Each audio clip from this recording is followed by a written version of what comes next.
أشهد أن لا إله إلا الله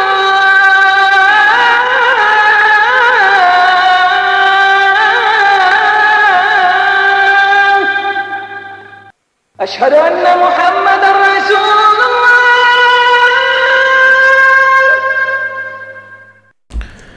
بسم الله الرحمن الرحيم الحمد لله نحمده ونستعينه ونستغفره ونعوذ بالله من شرور أنفسنا ومن سيئات أعمالنا من يهده الله فلا مضل له ومن يضلل فلا هادي له أشهد أن لا إله إلا الله وحده لا شريك له وأشهد أن محمدا عبده ورسوله صلى الله عليه وعلى آله وصحبه ومن تبعهم بإحسان إلى يوم الدين. கண்ணியத்திற்குரியவர்களே, அல்லாஹுடைய அருளால் சூரா அல் பக்ராவுடைய கருத்துரையை படித்து வருகிறோம். அதில் 101 வசனங்களை இதுவரை நாம் ஓரளவுக்கு படித்தோம். இன்ஷா அல்லாஹ் இன்று 102வது வசனத்தின் விளக்கத்தை பார்க்க இருக்கின்றோம்.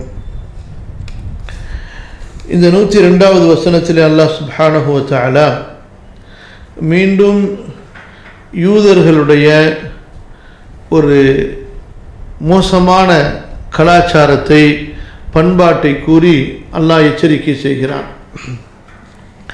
அந்த யூதர்கள் அவர்களுக்கு இறக்கப்பட்ட தௌராத்தை புறக்கணித்தார்கள், அதை மாற்றினார்கள், புரட்டினார்கள், அதில் தாங்கள் விரும்பியதை வைத்தார்கள், தங்களுக்கு எதிரானவற்றை எல்லாம் அதிலிருந்து கழற்றி எடுத்தார்கள். பாதிரிகள் அவ்வப்போது தங்களது மனைச்சிகளுக்கு ஏற்ப அதனுடைய சட்டங்களை திருத்தினார்கள், ஹலாலை ஹராமாக்கினார்கள், ஹராமை ஹலாலாக்கினார்கள். இப்படிப்பட்ட ஒரு மோசமான ஒரு பழக்கத்திலே அவர்கள் இருந்தார்கள். அதைத்தான் 101வது வசனத்தில் அல்லாஹ் ரப்புல் ஆலமீன் குறிப்பிடுகிறான். குறிப்பாக இந்த குர்ஆனை குறித்து, இவர்களுடன் இருக்கக்கூடிய அந்த தௌராத்தை உண்மைப்படுத்தக்கூடிய ஒரு வேதத்தை, அப்படி உண்மைப்படுத்தக்கூடிய தூதரையும் நாம் அனுப்பிய போது அவர்கள் அந்த தூதரையும் புறக்கணித்தார்கள், அவர்கள் அந்த வேதத்தையும் புறக்கணித்தார்கள். அப்படி என்றால் அந்த யூதர்கள் பிறகு என்ன செய்து கொண்டிருந்தார்கள் என்று அல்லாஹ் ரப்புல் ஆலமீன் குறிப்பிடும்போது, இதற்கு முந்தைய இவர்களுடைய மூதாதைகள் என்ன தவறுகளை செய்து கொண்டிருந்தார்களோ அதே தவறை தான் இவர்களும் செய்கிறார்கள். அப்போ அந்த இஸ்ரவேலர்களுடைய மூதாதைகள் வேதத்தை ஓதுவது, படிப்பது, அதை கற்பது, அதை மக்களுக்கு கற்பிப்பது என்று அவர்கள் மார்க்கத்தை ஆக்கிக் கொள்வதற்கு பதிலாக மார்க்கத்தை தங்களது பிழைப்புக்கு, தங்களது வயிற்று பிழைப்புக்கு அவர்கள் காரணமாக ஆக்கினார்கள். எப்படி? மக்களுக்கு சடங்குகளை செய்து வைப்பதை கொண்டு, அதுபோன்று மக்களை ஏமாற்றுவதை கொண்டு, மக்களுக்கு ஷைத்தானின் மீதும் சூனியத்தின் மீதும் நம்பிக்கையை வர வைத்து, அந்த சூனியத்தை எங்களால் எடுக்க முடியும், நாங்கள் இப்படி செய்ய முடியும் என்றெல்லாம் கூறி அவர்களுடைய அந்த வாழ்க்கையை ஓட்டி கொண்டிருந்தார்கள். மக்களை அறியாமையிலே, ஒரு மூலத்தனமான நம்பிக்கையிலே மக்களை தள்ளி கொண்டிருந்தார்கள். அல்லாஹுவை நம்ப வேண்டிய மக்களை ஷைத்தானை நம்பக்கூடிய மக்களாக, குர்ஆனை ஓதக்கூடிய மக்களை, அதாவது வேதத்தை ஓத வேண்டிய மக்களை சூனியம் சம்பந்தப்பட்ட விஷயங்களை படிப்பது, பயிற்றுவிப்பது, இது சம்பந்தப்பட்ட தொழில்களில் அவர்கள் ஈடுபட்டார்கள். அப்போ அல்லாஹு தஆலா இந்த இடத்திலே குறிப்பிடுகிறான், இவர்களுடைய நிலைமை எப்படி இருக்கிறது என்றால், இதற்கு முன்னால் யூதர்கள், இஸ்ரவேலர்கள், இவர்களுடைய மூதாதிகள் என்ன செய்தார்களோ அதைத்தான் இவர்களும் செய்கிறார்கள். அப்போ சுலைமான் அலைஹிஸ்ஸலாம் அவர்களுடைய ஆட்சி காலத்திலே அல்லாஹ் சுப்ஹானஹு வ தஆலா மிகப்பெரிய ஒரு வல்லமையை, ஆட்சியை சுலைமான் நபி அவர்களுக்கு கொடுத்திருந்தான். சுலைமான் நபி அலைஹிஸ்ஸலாம் அவர்களுக்கு ஜின்களை கட்டுப்படுத்துவது, ஷைத்தான்களை கட்டுப்படுத்துவது போன்ற ஒரு பெரிய பரந்த ஆட்சியை அல்லாஹு தஆலா கொடுத்திருந்தான். அப்போ மூசா அலைஹிஸ்ஸலாம் அவர்களுடைய காலம், அதற்கு பிறகு சுலைமான் அலைஹிஸ்ஸலாம், தாவூத் அலைஹிஸ்ஸலாமுடைய காலம், இப்படி சுலைமான் அலைஹிஸ்ஸலாமுடைய காலம் முடிந்ததற்கு பிறகு இந்த ஷைத்தான்கள் இந்த மக்களிடத்திலே மக்களுக்கு தவறான நம்பிக்கைகளை போதித்தார்கள். அப்போ என்ன செய்தார்கள்? முதலிலே சுலைமான் அலைஹிஸ்ஸலாம் அவர்களை பற்றி மக்களுக்கு மத்தியிலே ஒரு தவறான நம்பிக்கையை கொண்டு வந்தார்கள். என்ன சொன்னார்கள்? சுலைமான் நபியை குறித்து, சுலைமான் ஒரு நபியாக இருக்கவில்லை, அவர் ஒரு சூனியக்காரராக இருந்தார். அப்படி சூனியக்காரராக இருந்ததின் காரணமாகத்தான் அவரால் ஜின்களை கட்டுப்படுத்த முடிந்தது, ஷைத்தான்களை கொண்டு வேலை வாங்க முடிந்தது என்று சுலைமான் நபி அலைஹிஸ்ஸலாத்து வஸ்ஸலாம் அவர்கள் மீது அவர்கள் பழி போட்டார்கள். அதாவது முழுக்க சுலைமான் என்பவர் ஒரு காஃபிராக, அதாவது ஒரு சூனியக்காரராக இருந்தார். சூனியம்தான் அவருடைய அந்த வல்லமையாக ஆற்றலாக இருந்தது என்று மக்களுக்கு மத்தியிலே போதிக்க ஆரம்பித்தார்கள். அப்போ அந்த ஒரு சூனியத்தை கொண்டு நாமும் ஏன் பயன்பெறக்கூடாது என்று மக்களுக்கு சூனியத்தை போதித்தார்கள். அப்போ இதை மக்களுக்கு மத்தியில் பரப்புவதற்காக எதற்கு எடுத்தாலும் சுலைமான் அலைஹிஸ்ஸலாம், சுலைமான் நபி என்று கூறி சூனியத்தை சுலைமான் நபியோடு சம்பந்தப்படுத்தினார்கள். அப்போ முன்னாடி எப்படி செய்து கொண்டிருந்தார்களோ அது போன்றே ரசூலுல்லாஹி ஸல்லல்லாஹு அலைஹி வஸல்லம் மதினாவிற்கு ஹிஜ்ரா செய்து வந்தபோது இருந்த யூதர்களுடைய பழக்கமும் இருந்தது. அவர்களும் சுலைமான் நபியுடைய பெயரை சொல்லி மந்திரங்களை செய்வது, அது போன்ற அந்த சிஹர் சம்பந்தப்பட்ட சூனியம் சம்பந்தப்பட்ட காரியங்களை செய்து கொண்டிருந்தார்கள். அப்போ அல்லாஹ் சுப்ஹானஹு வ தஆலா இதை தெளிவுபடுத்த வேண்டிய அந்த ஒரு சூழ்நிலையை அல்லாஹ்வுடைய தூதர் ஸல்லல்லாஹு அலைஹி வஸல்லம் அவர்களுக்கு ஏற்படுத்துகிறான். அப்போ எந்த ஒரு நபியை பற்றி ஒரு தவறான அவதூறு கூறப்பட்டாலும் அதை அல்லாஹ் ரப்புல் ஆலமீன் அவனுடைய புத்தகம் கண்ணியத்திற்குரிய குர்ஆனிலே அவன் அதை தெளிவுபடுத்துகிறான். அப்போ சுலைமான் நபியை பற்றி இவர் குர்ஆனிலே குறிப்பிடுகின்றார். இவர் சூனியம் செய்வதையோ அல்லது இது சம்பந்தப்பட்ட விஷயங்களையோ இறை நிராகரிப்பு என்று சொல்கிறாரே. அப்போ எங்களை இந்த மாதிரி சொல்லக்கூடிய இந்த முஹம்மது, அவர் எந்த நபியை குர்ஆனிலே சொல்லுகிறாரோ சுலைமான் அவரே ஒரு சூனியக்காரராகத்தானே இருந்தார் என்பதாக அல்லாஹ்வுடைய தூதர் ஸல்லல்லாஹு அலைஹி வஸல்லம் அவர்களின் மீதும் அவர்களுக்கு இறக்கப்பட்ட இந்த வேதத்தின் மீதும் ஆட்சேபனையை செய்தார்கள். அப்போ அல்லாஹ் சுப்ஹானஹு வ தஆலா இந்த 102வது வசனத்திலே என்ன சொல்கிறான்? சுலைமான் அவர் நிராகரிக்கவில்லை, அவர் சூனியத்தோடு தொடர்புடையவராக அறவே இருக்கவில்லை. அப்போ யார் இருந்தார்கள்? சுலைமானுடைய ஆட்சியிலே ஷைத்தான்கள் சூனியத்தை கற்றுக் கொடுத்தன, அந்த மக்கள் தான் சூனியத்தை கற்றுக்கொண்டிருந்தார்கள், சூனியத்தின்படி அவர்கள் செயல்பட்டு கொண்டிருந்தார்கள். சுலைமான் அவற்றையெல்லாம் அழித்தார். சுலைமான் நபி அது சம்பந்தப்பட்ட புத்தகங்கள் ஷைத்தான்கள் மக்களுக்கு சொல்லிக் கொடுத்து என்னென்ன மக்கள் சூனியம் சம்பந்தமாக புத்தகங்களை எழுதி வைத்திருந்தார்களோ அவை அனைத்தையும் மக்களிடமிருந்து பறித்து அவற்றை தங்களுடைய அரண்மனையிலே போட்டு புதைத்து விட்டார்கள். அப்போ எந்த வகையிலும் சூனியம் செய்வதையோ அது செய்யப்படுவதையோ மக்களுக்கு மத்தியில் அது பரவுவதையோ சுலைமான் அலைஹிஸ்ஸலாம் அனுமதிக்கவில்லை. மாறாக அப்படி யாராவது செய்கிறார்கள் என்றால் உடனே சுலைமான் அலைஹிஸ்ஸலாத்து வஸ்ஸலாம் அவர்களுக்கு தண்டனை கொடுத்து கொண்டிருந்தார்கள். அதுவும் சாதாரண தண்டனையில் சிறைச்சேதம், கத்தல், கொலை செய்யப்படுதல், இதுதான் தண்டனையாக இருந்தது. அப்போ அல்லாஹ் என்ன சொல்கிறான்?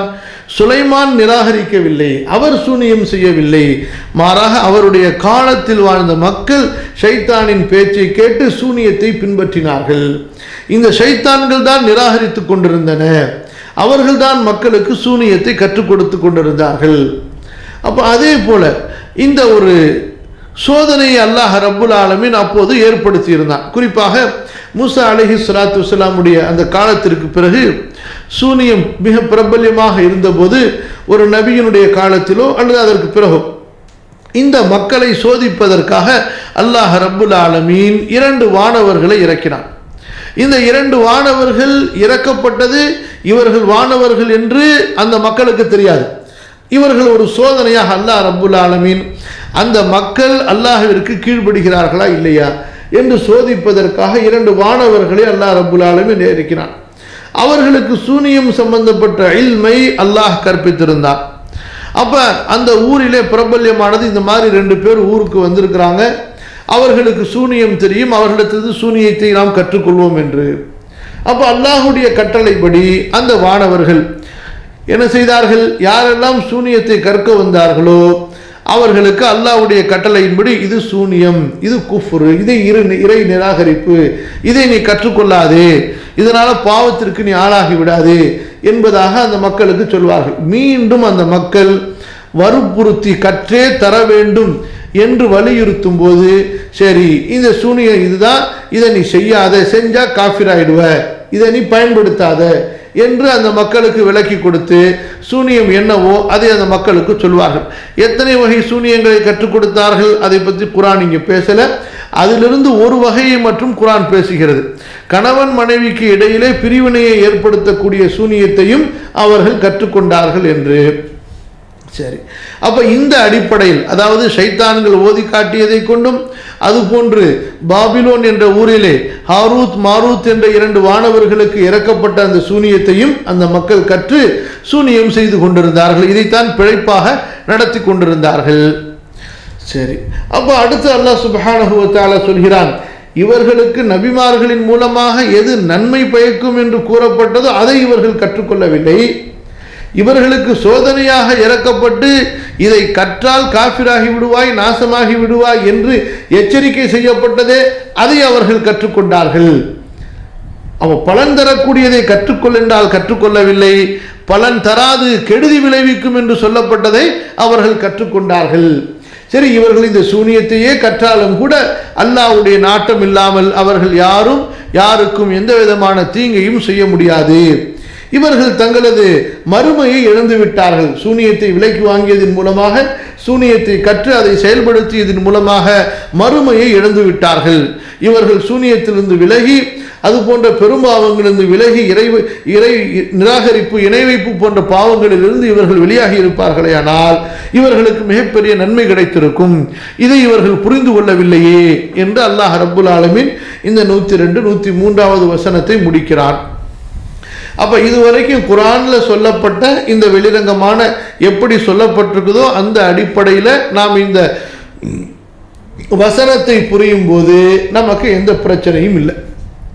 இப்ப யாருடைய உள்ளத்திலே சில கோணல் இருக்குமோ, யாருடைய உள்ளத்திலே அந்த ஒரு விதமான சந்தேக நோய் இருக்குமோ, அவர்களுக்கு இந்த வசனம் பிரச்சனையாக தெரிகிறது. அவ பிரச்சனையாக தெரிந்தவுடன் என்ன செய்கிறார்கள்? உடனே இந்த குர்ஆனுடைய வசனத்தை திரிக்க ஆரம்பிக்கிறார்கள். அதனுடைய சரியான கருத்திலிருந்து அதை திருப்ப நினைக்கிறார்கள். சரி, அப்போ அவர்களுக்கு ஏன் அப்படி ஒரு சிந்தனை ஏற்படுகிறது என்றால், நம்ம ஏற்கனவே உங்களுக்கு ஆரம்பத்திலிருந்து குர்ஆன் விரிவுரையாக இருக்கட்டும் அல்லது ஹதீஸாக இருக்கட்டும் திரும்ப திரும்ப நம்ம சொல்லிக்கொண்டே வருகிறோம், ஈமான் தான் நமது உள்ளத்தில் உள்ள நோய்களுக்கு மருந்து. அப்போ கொஞ்சம் கவனமாக கேளுங்க. அப்போ எல்லா நோய்களுக்கும் மருந்து ஈமான் தான். ஆமன்து பில்லாஹ், அல்லாஹ்வை நம்பிக்கை கொண்டோம், அல்லாஹ் எனக்கு எதை நம்பிக்கை கொண்டோம், அல்லாஹ் சொன்னதை நம்பிக்கை கொண்டோம் என்று முடித்து விட்டால் எந்த சந்தேகத்திற்கும் வழி இல்லை, வஸ்வசாவுக்கு வழி இல்லை, குழப்பத்திற்கு வழி இல்லை. சரி, ஒரு கேள்வி வருது அல்லாஹ் இறக்கியதின் மேல, தெரிந்தால் பதில் சொல்லுங்க, தெரியலனா எங்களுக்கு தெரியல அல்லாஹு அலம்னு பதில் சொல்லுங்க. யாருக்கு தெரியுமோ அவரை கை காட்டி விடுங்கள், அவர்களிடத்தில் பதில் கேட்டுக்கொள்ளுங்கள் என்று முடிந்து விட்டது. இப்போ அவங்களும் ஒரு பதில் சொல்றாங்க, அதுவும் உங்களுக்கு புரியலையா? இவரால் எங்களுக்கு புரிய வைக்க முடியல, அல்லாஹ் எங்களுக்கு மறுமையில புரிய வைக்க போதுமானவன். அப்ப எது நமக்கு சட்டத்திற்கு தேவையோ அது கண்டிப்பாக மிக தெளிவானது, அதில் எந்த விதமான மாற்று கருத்தும் இல்லை, அதில் குழப்பமே இல்லை. அப்போ ஒரு சில வசனங்கள் புரியாம இருக்கு என்றால் அது குறித்து விளக்கத்தை துருவி துருவி தேட தேவையில்லை, அது அமல்கள் தொடர்புடையதாக இல்லை என்றால் நம்பிக்கை கொள்ள வேண்டியது. அல்லாஹ் எதையெல்லாம் இறக்கிறானோ அதெல்லாம் உண்மை, இதில் அல்லாஹு தஆலா எதையெல்லாம் ஏற்றுக்கொள்ள சொன்னானோ அதையெல்லாம் நாங்கள் ஏற்றுக்கொண்டோம், இதில் எதையெல்லாம் அல்லாஹ் நிராகரிக்க சொன்னானோ நாங்கள் நிராகரித்து விட்டோம். இப்படி நம்பிக்கை கொண்டால் போதுமானது. சரியா? இப்போ எங்கிருந்து பிரச்சனை ஆரம்பமாகிறது என்றால், முஸ்லிம் அல்லாதவர்களில் அல்லாஹ்வை மறுக்கக்கூடிய, கடவுளை மறுக்கக்கூடிய அந்த நாத்திக கொள்கை, கம்யூனிச கொள்கைன்னு ஒரு வகை, அந்த நாத்திக கொள்கை, இந்த வகை உடையவர்கள் முந்தைய காலத்திலும் இருந்தார்கள். ரசூலுல்லாஹி ஸல்லல்லாஹு அலைஹி வஸல்லம் உடைய காலத்திலும் இருந்தார்கள், அதற்கு முன்னால் நபிமார்களுடைய காலத்திலும் இருந்தார்கள். மக்களிலே ஒரு குறைவான எண்ணிக்கை உடையவர்களாக இவர்கள் இருந்தாலும் காலம் தொட்டு இப்படிப்பட்ட ஒரு கூட்டமும் மக்களிலே இருந்து கொண்டிருக்கிறார்கள். அதாவது எல்லாவற்றையும் இயற்கை தான் செய்கிறது. மா யுஹ்லிகுனா இல்லத்தஹர், காலம்தான் எல்லாவற்றையும் செய்து கொண்டிருக்கிறது. அல்லாஹ் என்று, இறைவன் என்று, கடவுள் என்று ஒருவன் இல்லை. வாழ்கிறோம், செத்து விடுவோம், இதான், இதற்கு மேல ஒன்றும் கிடையாது என்பதாக பேசுபவர்களும் இருந்தார்கள்.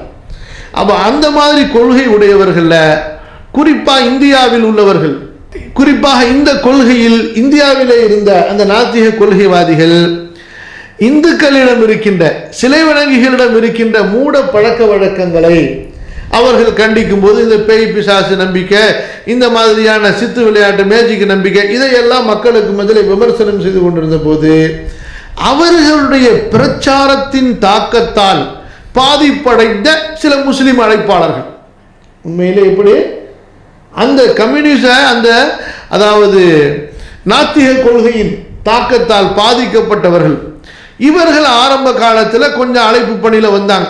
அப்போ அந்த மாதிரி ஒரு சிந்தனையில தான் இவர்கள் தர்கா வழிபாடு, அதில் நடக்கக்கூடிய அந்த ஷிர்கான விஷயங்களை எல்லாத்தையும் ஆரம்பத்தில் எதுக்கு ஆரம்பிக்கிறாங்க?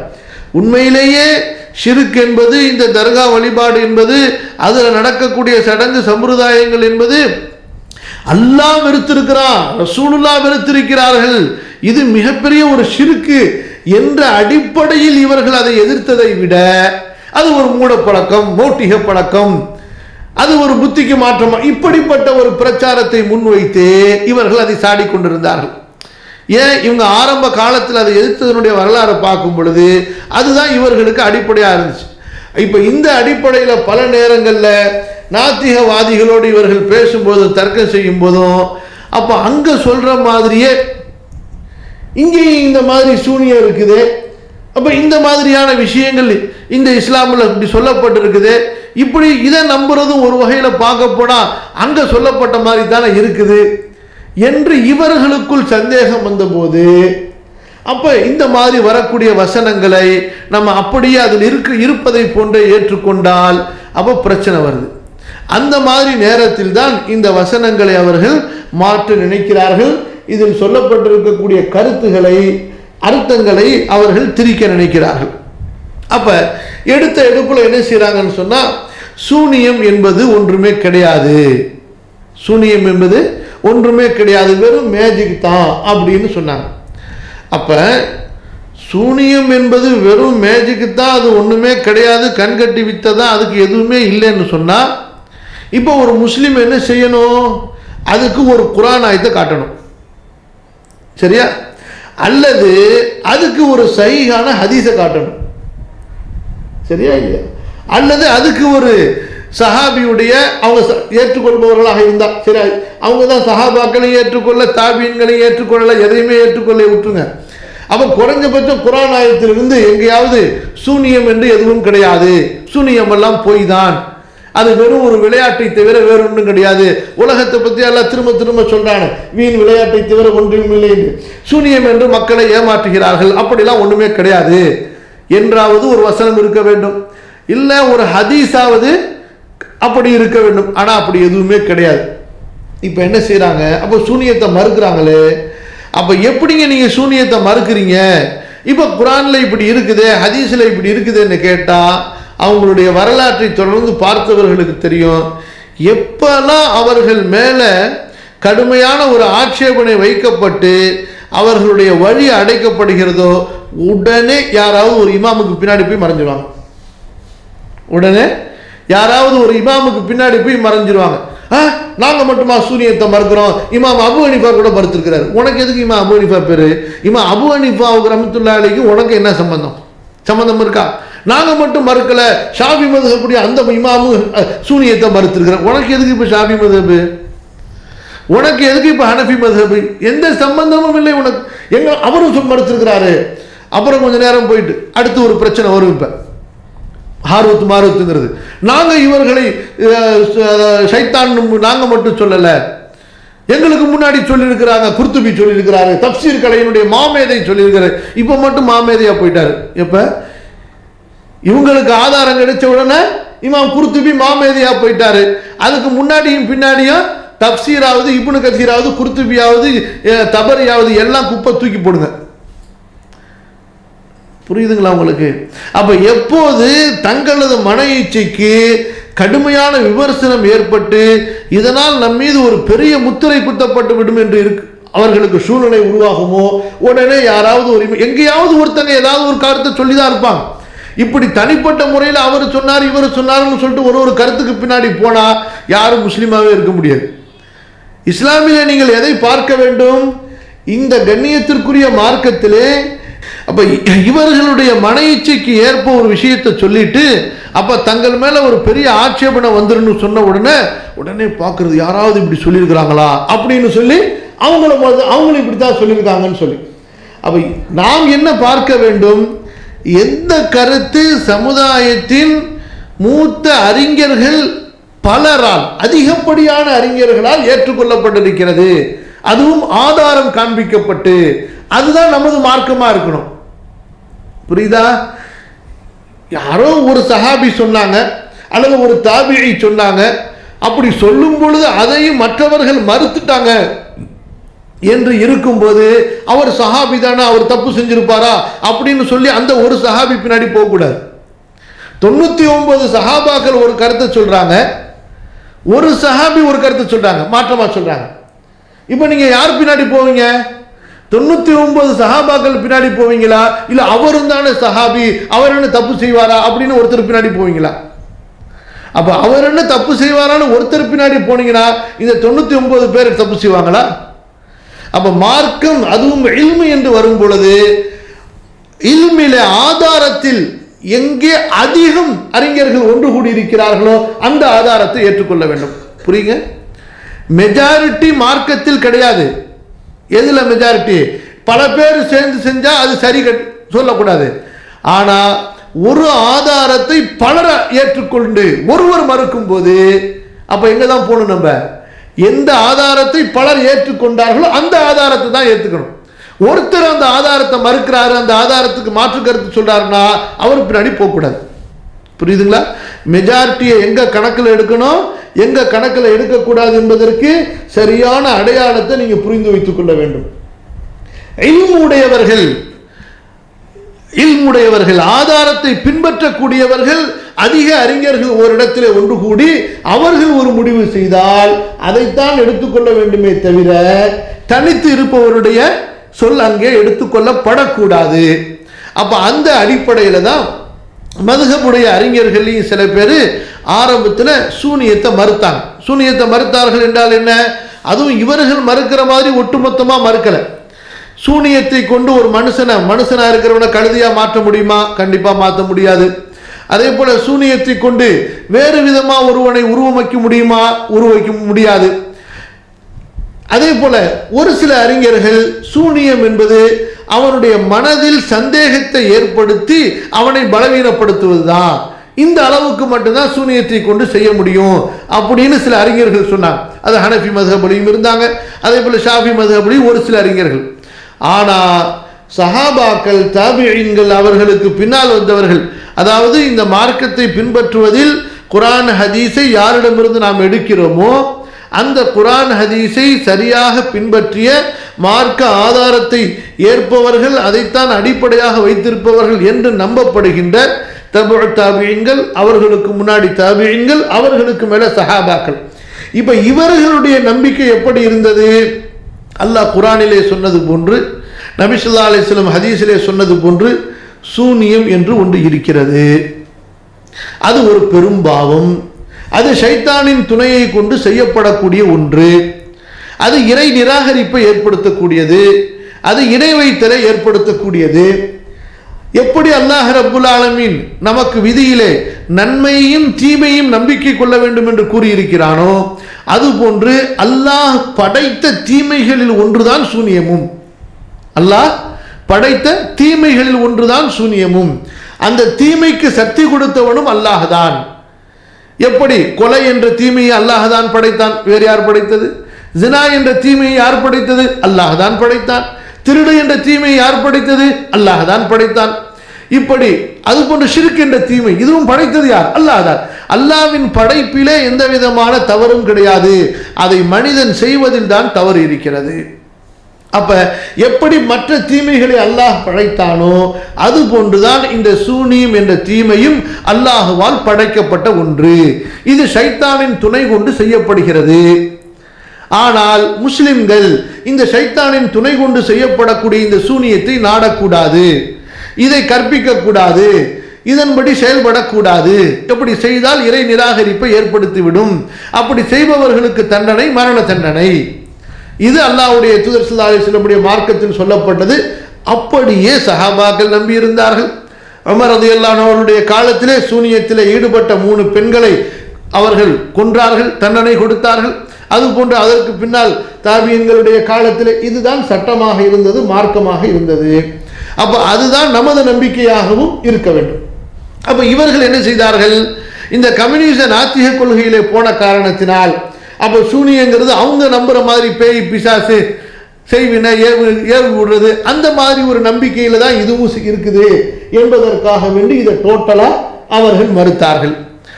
அப்ப மறுக்கும் போது அப்ப அவங்க குர்ஆனுடைய ஆயத்துகளுக்கு இப்ப எப்படியெல்லாம் மாற்றம் செய்றாங்க புரியுதுங்களா? அப்ப என்னன்னு சொன்னா இந்த வசனத்தில் அல்லாஹ் ரப்புல் ஆலமீன் சொல்கிறான், ஷைத்தான்கள் தான் நிராகரித்தார்கள், அவர்கள் தான் மக்களுக்கு சூனியத்தை கற்றுக் கொடுத்தார்கள் அப்படின்னு வருது. இப்ப இந்த இடத்துல ஷைத்தான் என்ற வார்த்தை பயன்படுத்தப்பட்டிருக்கு. இப்ப குர்ஆனை பொறுத்தவரை பொதுவாக ஷைத்தான் என்று சொல்லப்பட்டால்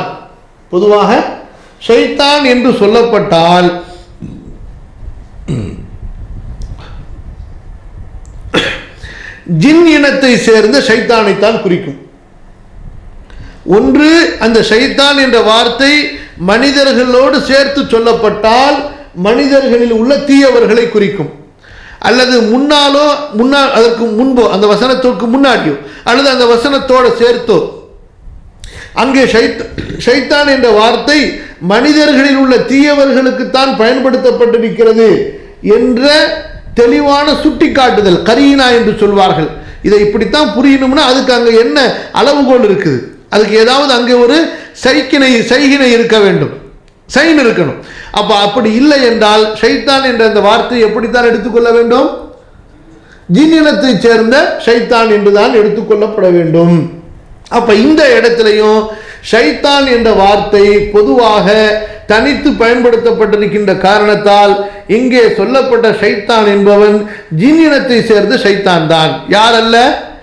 மனிதர்கள் அல்ல. சரியா? அப்ப இவர்கள் என்ன செய்கிறார்கள்? அப்படி அந்த ஷைத்தானுக்கும் மனுஷனுக்கும் தொடர்பு இருக்க முடியுமா அப்படின்னா இவர்கள் அதையும் மறுக்கிறார்கள். ஷைத்தான் மனிதர்களோடு தொடர்பு கொள்ள முடியுமா என்றால் அதையும் இவர்கள் மறுக்கிறார்கள். அது எப்படி ஷைத்தான் மனுஷன்ல தொடர்பு கொள்ள முடியும்? இப்படி இவர்கள் பார்த்தார்கள் என்றால் அடுத்து குல்லாவது பிரபின் நாசுக்கு மாற்று அர்த்தம் வைக்கணும். அதே போல இப்ப புதுசா ஹதீஸுக்கு அர்த்தம் கண்டுபிடிச்சிருக்கிறாங்க. எப்படி அப்படின்னா, நீங்க தனியா இருக்கிற பெண்ணோட வீட்டில் தனியா இருக்கிற பெண்ணோட நீங்க போய் சந்திக்காதீங்க, அப்படி சந்திச்சா 3ஆமவராக ஷைத்தான் இருப்பான் அப்படின்னு சொல்லப்பட்ட அந்த ஹதீஸுக்கு ஷைத்தான் அங்க ஷைத்தான் விளங்கிக்க கொள்ளக்கூடாது, தீய எண்ணம் அப்படின்னு விளங்கிக்கணுமா? இப்படி என்ன ஆயிடுச்சு? அடுத்து கடைசியில ஷைத்தான் என்ற அந்த வார்த்தைக்கு மனிதர்கள் உள்ள கெட்டவன் என்ற அர்த்தம் போய் இப்ப அடுத்து கொஞ்சம் டெவலப் ஆகி ஷைத்தான் என்றால் எப்படி அர்த்தம் கொள்ளப்பட வேண்டும்? அந்த இடத்துல தீய எண்ணம்னு வச்சுக்க வேண்டியது. நம்ம 2 பேரும் உட்கார்ந்துருக்கிறோம், அல்லது ஒரு ஆண் பெண் உட்கார்ந்துருக்கிறாங்க, 3ஆம் ஒரு ஷைத்தான சுத்தி பார்த்தா ஷைத்தானே தெரியல, எங்க இருக்கான் ஷைத்தான், நம்ம தான் கதவு கூட்டு வந்திருக்கோம், அவன் எப்படி வருவான்? அப்ப கெட்ட எண்ணம். இது என்ன அர்த்தம்? அவன் மார்க்கத்தில் சொல்லப்பட்ட மறைவான விஷயங்கள் எதையும் நம்பாமல் மறுப்பதற்குண்டான வழியை தான் அவங்க போட்டுக்கிட்டு இருக்கிறாங்க.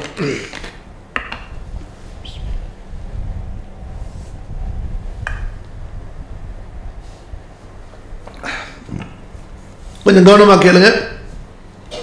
அப்ப இவர்கள் இங்கே என்ன செய்தார்கள்? ஷைத்தான் என்று சொல்லிவிட்டார்கள். அதற்கு அடுத்து வமா உன்சில அலல் மலக்கைன் பிபாபில ஹாரூத் வ மாரூத்.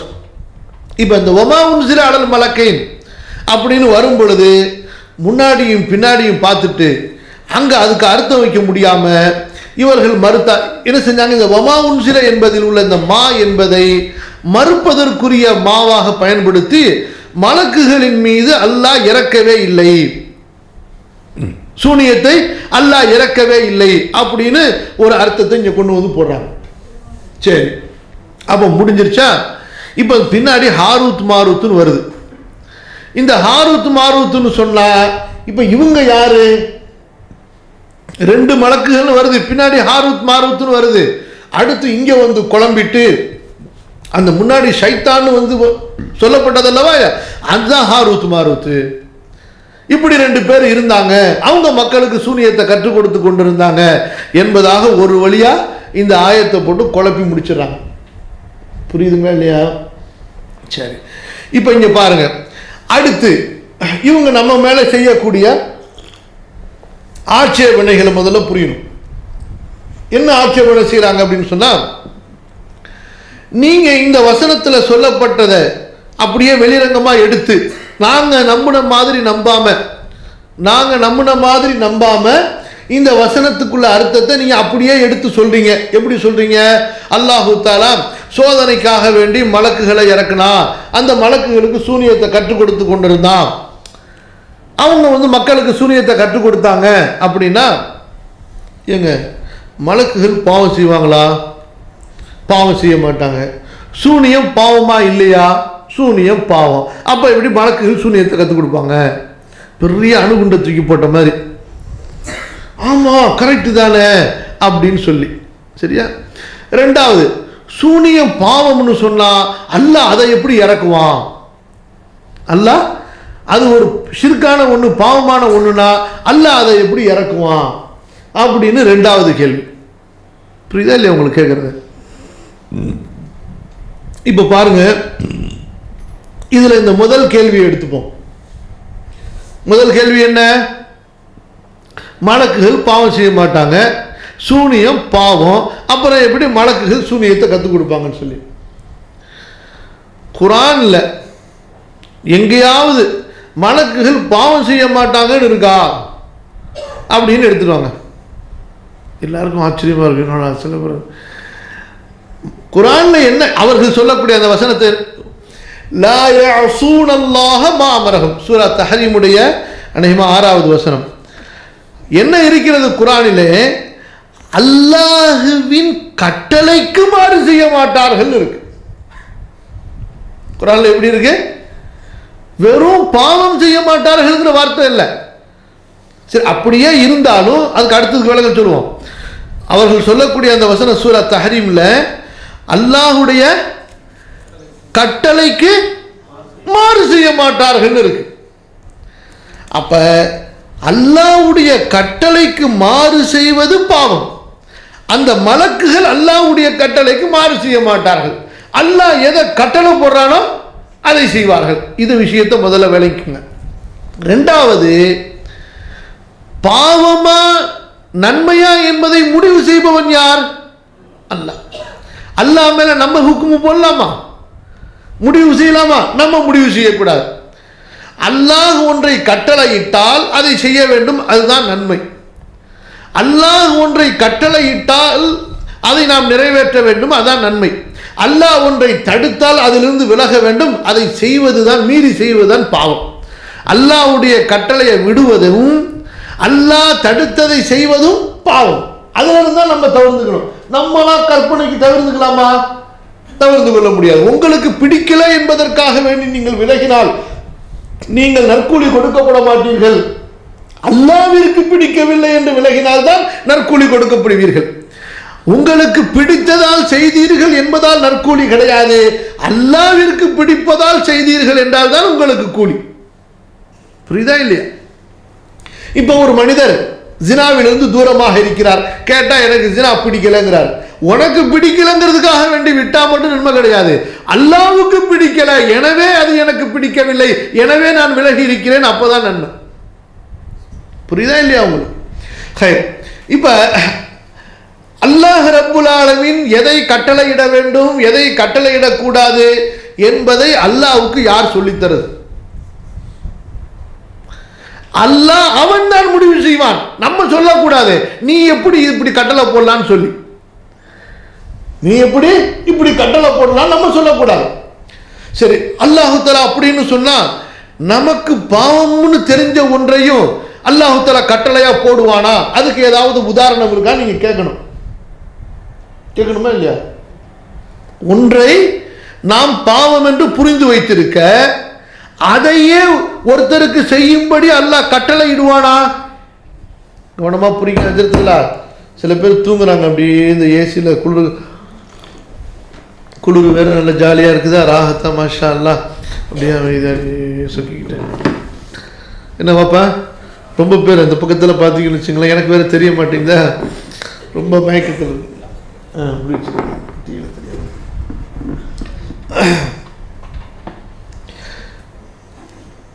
திரும்ப வாங்க. அப்ப சூனியத்தை அல்லாஹ் கற்றுக் கொடுத்தான் நம்ம சொல்றோம். அல்லாஹ் கற்றுக் கொடுக்க சொல்லி மலக்கை இறக்குனா நம்ம சொல்றோம். அந்த சூனியம் என்பது பாவம் என்று அல்லாஹ் சொல்லியிருக்கிறான். இப்ப நீங்க கேட்கலாம், அப்ப பாவம்னு ஒண்ணு அறியப்பட்ட ஒண்ணு அல்லாஹ் எப்படிங்க சொல்லி கொடுப்பான்? அது தப்பு தானே அப்படின்னு ஒரு கேள்வி வரும். முதல்ல கேள்வி கேட்கக்கூடாது, அப்படி கேள்வி வரலாம். வந்துச்சுன்னா அது ஒன்றும் தப்பு கிடையாது. எப்படி தப்பு கிடையாது? சரி, விளக்கத்துக்காக வேண்டி கேட்டால் தப்பு கிடையாது. இப்போ பாருங்க, உங்களுக்கு ஒரு உதாரணம் சொல்றேன். ரோட்டில் விளையாடுற ஒரு பச்சை குழந்தைய கொல்லலாமா? ரோட்டில் போயிட்டு இருக்கிறீங்க, ஒரு குழந்தை விளையாண்டுக்கிட்டு இருக்கு. என்னடா விளையாண்டுட்டு இருக்கிற ரோட்டில் கோலி, குத்துறா அவனை ஒரு குத்து அப்படின்னு பிடிச்சி அவனை குத்தி ஏறி மிதிச்சு சாவடிச்சுட்டு போயிடலாமா? ரொம்ப சேட்டை பண்ணுறான், ரொம்ப பெரிய ஹராத்து வேலை பார்க்குறான் அப்படின்னு சொல்லி அவனை பிடிச்சி கொண்டுட்டு போயிடலாமா?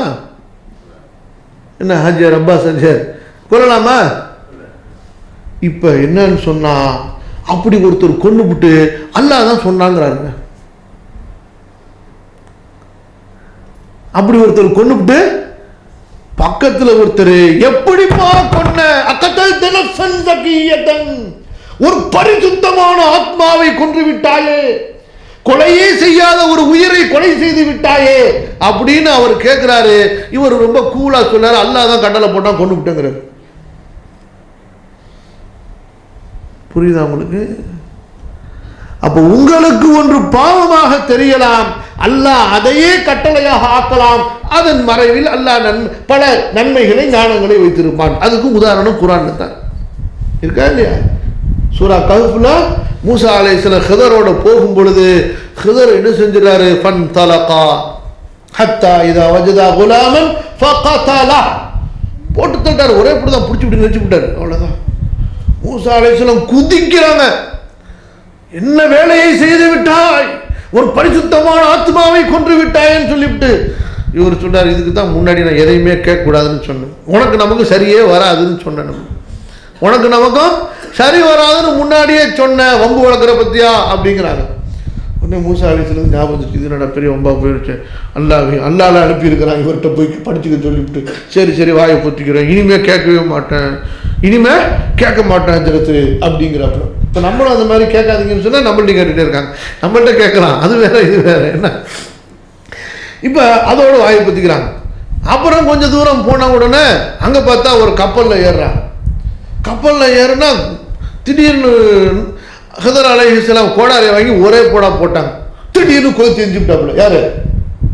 மூசா அலைஹிஸ்ஸலாம். என்னையா இது, நடந்து போகிற நமக்கு, கஷ்டப்பட்டு போகிற நமக்கு, பயணத்துக்கு நம்மளை ஏற்றிக்கிட்டு போன மக்களுடைய கப்பலை போட்டு உடைக்கிறியா, என்ன அநியாயம் பண்ணுற அப்படின்னு சொல்லிட்டு, இந்த பத்தியா இதுதான் நான் உனக்கு சொன்ன முன்னாடியே, உனக்கு நமக்கு சரி வராது, உடனே வாய்ப்பு, இனிமேல் நான் எதுவுமே கேட்க மாட்டேன், இதான் கடைசி, இதுக்கு மேலே கேட்டுட்டேன்னு சொன்னால் என்னை ஆள விட்டுற வேண்டியதான்னு சொல்லி மூசா அலைஹிஸ்ஸலாமே தனது பலவீனத்தை அங்கே ஒப்புக்கொண்டு இதோட நம்ம நிறுத்திப்போம்பா, இதுக்கு மேலே கேட்டுட்டா அதான் கடைசின்னு சொல்லிடுறான். ஹேர், இப்போ இந்த ரெண்டுலையும் பாருங்க, இது ரெண்டாவது விட முந்தி அதுக்கு முதல்ல வாங்க.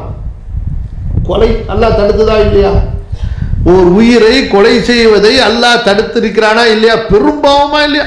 குர்ஆன்ல தொடர்ந்து அல்லாஹ் அடிக்கடி சொல்லிக்கிட்டே வரான். இங்க என்ன நடக்கிறது? ஒரு குழந்தை அப்போதுதான் வளர்ந்து கொண்டிருக்கிறது.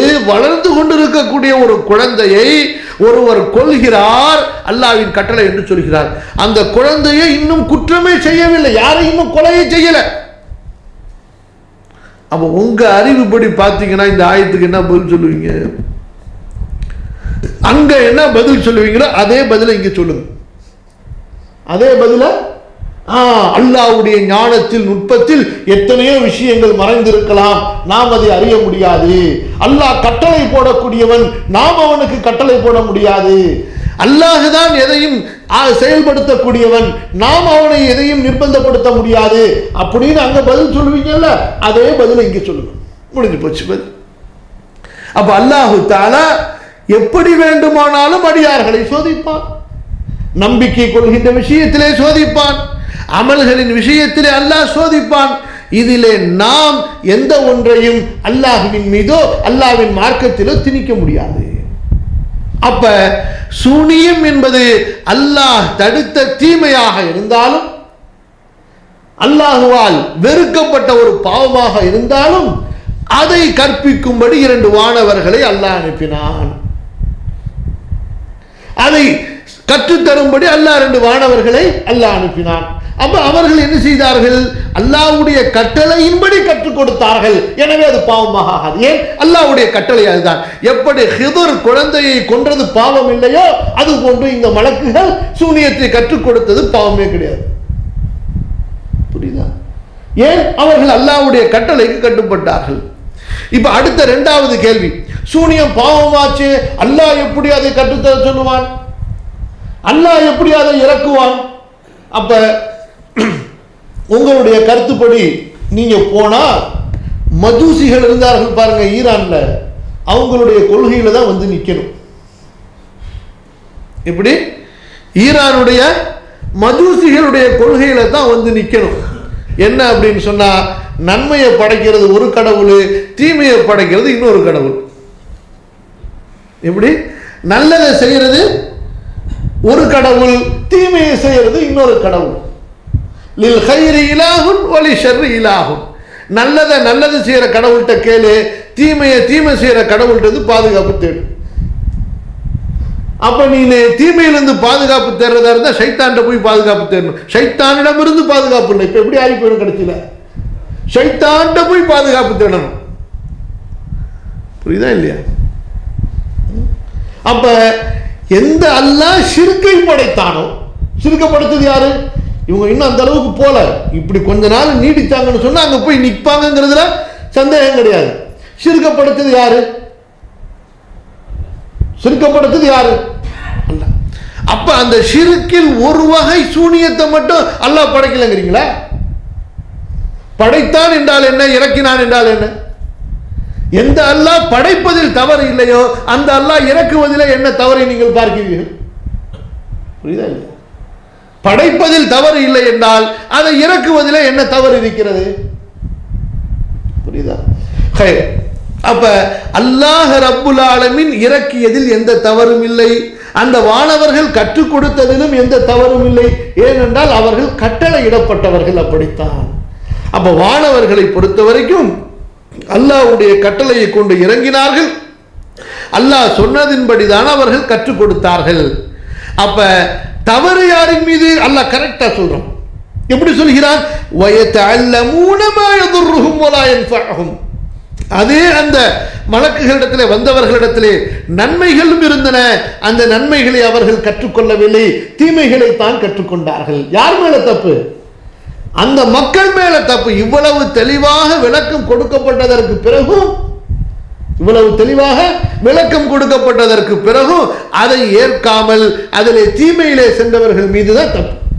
இப்போ ஒரு டாக்டர்கிட்ட போறீங்க, ஒரு மருந்து வாங்குறீங்க, அவர் சொல்றாரு இந்த பர்மா மருந்து ஒன்று ஒன்றா சாப்பிடு, இதை இப்படி சாப்பிடு, இதுக்கு மாத்தமா இதை செஞ்சிடாத அப்படின்னு விளக்குறாரு. எப்படி? இதை சாப்பிடு, இதை சாப்பிடாத, இந்த மருந்தை இப்படி சாப்பிடு, அப்பதான் பிரயோஜனமாகும், நீ உன் இஷ்டத்துக்கு மாற்றிடாத அப்படின்னு எல்லா விளக்கத்தையும் அவர் சொல்லித்தரணும். நன்மை எதுல இருக்குது, தீமை எப்படி இருக்குங்கிறத அவர் தெளிவா சொல்லி தந்துட்டு, இதை நீ செய்யாத, இதை செய், இதை செய்யாத, இதை செய் அப்படின்னு அவர் சொல்றாரு. இவர் எங்க தீமையை சொல்லி கொடுத்தாருன்னு கேட்பீங்களா? தீமை பாருங்க, கவனமா கேளுங்க. தீமையை என்ன பாருங்க வாப்பா, நான் பேச ஆரம்பிச்சுனா என்ன பார்த்துடணும். தீமையை செய் என்று சொன்னால்தான் தீமை. இது தீமை, இதை செய் என்று சொன்னால் தீமை. இது தீமை, இதை செய்யாதுன்னு சொன்னா தப்பா? புரியல. இது தீமை, இதை செய்யாதே. அத்தா சொல்றாரு மகன்கிட்ட, மகனே பொய் பேசுறது ரொம்ப தப்புப்பா, பொய் பேசாதுங்கிறாரு. ஏங்க அதை அவருக்கு சொல்லி கொடுத்தீங்கன்னு கேட்பீங்க. பொய் பேசுறது தப்பு, கண்டிப்பா பொய்யே பேசு அப்படி சொன்னாதான் தப்பு. எது தப்பு அல்ல, தீமையை தீமை என்று சொல்லிக் கொடுத்து செஞ்சு காட்டக்கூடாது. தீமையை செய்து காட்டக்கூடாது. நபிமார்கள் தீமையை எது தீமை என்று விலக்கி கொடுத்து அதிலிருந்து தடுக்க அனுப்பப்பட்டவர்கள். புரியுதா? அப்ப தீமையை தீமை என்று சொல்லி அது இப்படி அந்த தீமை செய்யப்படுகிறது, அதை நீங்கள் செய்யாதீர்கள் என்று விளக்கம் கொடுப்பதில் என்று தடுப்பதிலே தவறு கிடையாது. இதைத்தான் மலக்குகள் செய்தார்கள். இதற்கு முன்பு இப்படிப்பட்ட சம்பவங்கள் நடந்திருக்கின்றன. நபிமார்களுடைய விஷயத்திலும் இப்படிப்பட்ட பல சம்பவங்கள் நடந்திருக்கின்றன. அதுக்கு குர்ஆனிலேயே நமக்கு நிறைய உதாரணங்கள் இருக்கின்றன. அப்ப இதுல இதை ஏற்றுக்கொள்வதில் எந்த விதமான தவறும் இல்லை. சரி, இப்ப அடுத்து இன்னும் கொஞ்சம் உள்ளார போய் ஒரு பிரச்சனையை உருவாக்குறாங்க. என்ன பிரச்சனை அப்படின்னு சொன்னா, ரசூலுல்லாஹி ஸல்லல்லாஹு அலைஹி வஸல்லம் சொல்லி இருக்கிறார்கள், சொர்க்கத்திற்கு செல்லாத ஒரு கூட்டத்தார்களை பற்றி, 3 கூட்டத்தார்களை பற்றி சொல்லும் பொழுது, முஃமினும் பிஸ்ஹரின், சூனியத்தை ஈமான் கொள்ளக்கூடியவன், சிஹரை ஈமான் கொள்ளக்கூடியவன், அவன் சொர்க்கத்துக்கு போக மாட்டான் அப்படின்னு ரசூல் ஸல்லல்லாஹு அலைஹி வஸல்லம் சொல்லியிருக்கிறாங்க. அப்ப நீங்க சூனியத்தை ஏத்துக்கிட்டீங்கன்னா நீங்க முஷ்ரிக்கு, சொர்க்கத்துக்கு போக மாட்டீங்க. இப்ப கடைசியில் என்ன ஆயிடுச்சு, ஹதீஸை சொல்லி கொடுத்த ரசூல் ஸல்லல்லாஹு அலைஹி வஸல்லம் மேலேயே கொண்டு போய் திருப்பு போட வந்துட்டாங்க. இப்ப நான் சுத்தி வளைச்செல்லாம் போல, நேரா ஹதீஸுக்கு போயிடுவோம். இந்த ஹதீஸு ஹசனான ஹதீஸு, அபூதாவுதுல இடம்பெற்றிருக்கக்கூடிய ஹதீஸு. இந்த ஹதீஸுடைய வார்த்தை என்னங்க சொல்லுது? ஹதீஸுடைய வார்த்தை இப்ப பாருங்க, ஹதீஸ்ல வந்து இருக்கக்கூடிய வார்த்தை லா யதுகுலுல் ஜன்னா, சொர்க்கம் நுழைய மாட்டான். முதுமினுல் ஹம்ர், மதுவுக்கு அடிமையானவன், எப்ப பார்த்தாலும் மது குடிச்சுக்கிட்டே இருக்கான், அவனும் சொர்க்கத்துக்கு போக மாட்டான்.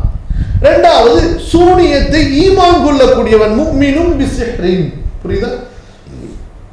நல்ல வார்த்தையை திரும்ப திரும்ப எதுக்கு சொல்றேன்னா உங்க மனசுல பதியணும், அதுக்கப்புறம் நான் விளக்கம் சொல்லும் போது உங்களுக்கு புரியும். சூனியத்தை ஈமான் கொள்ளக்கூடியவன், சூனியத்தை ஈமான் கொள்ளக்கூடியவன் சொர்க்கத்திற்கு சொர்க்கம் செல்ல மாட்டான்னு வந்திருக்குது. சரியா? அல்லாஹும்ம ஸல்லி அலா நபியினா முஹம்மத். அப்ப நீங்க சூனியத்தை ஏத்துக்கிட்டீங்கன்னு சொன்னா, சூனியத்தை ஈமான் கொண்டுட்டீங்க, அப்ப சொர்க்கத்துக்கு போக மாட்டீங்க, முடிஞ்சு.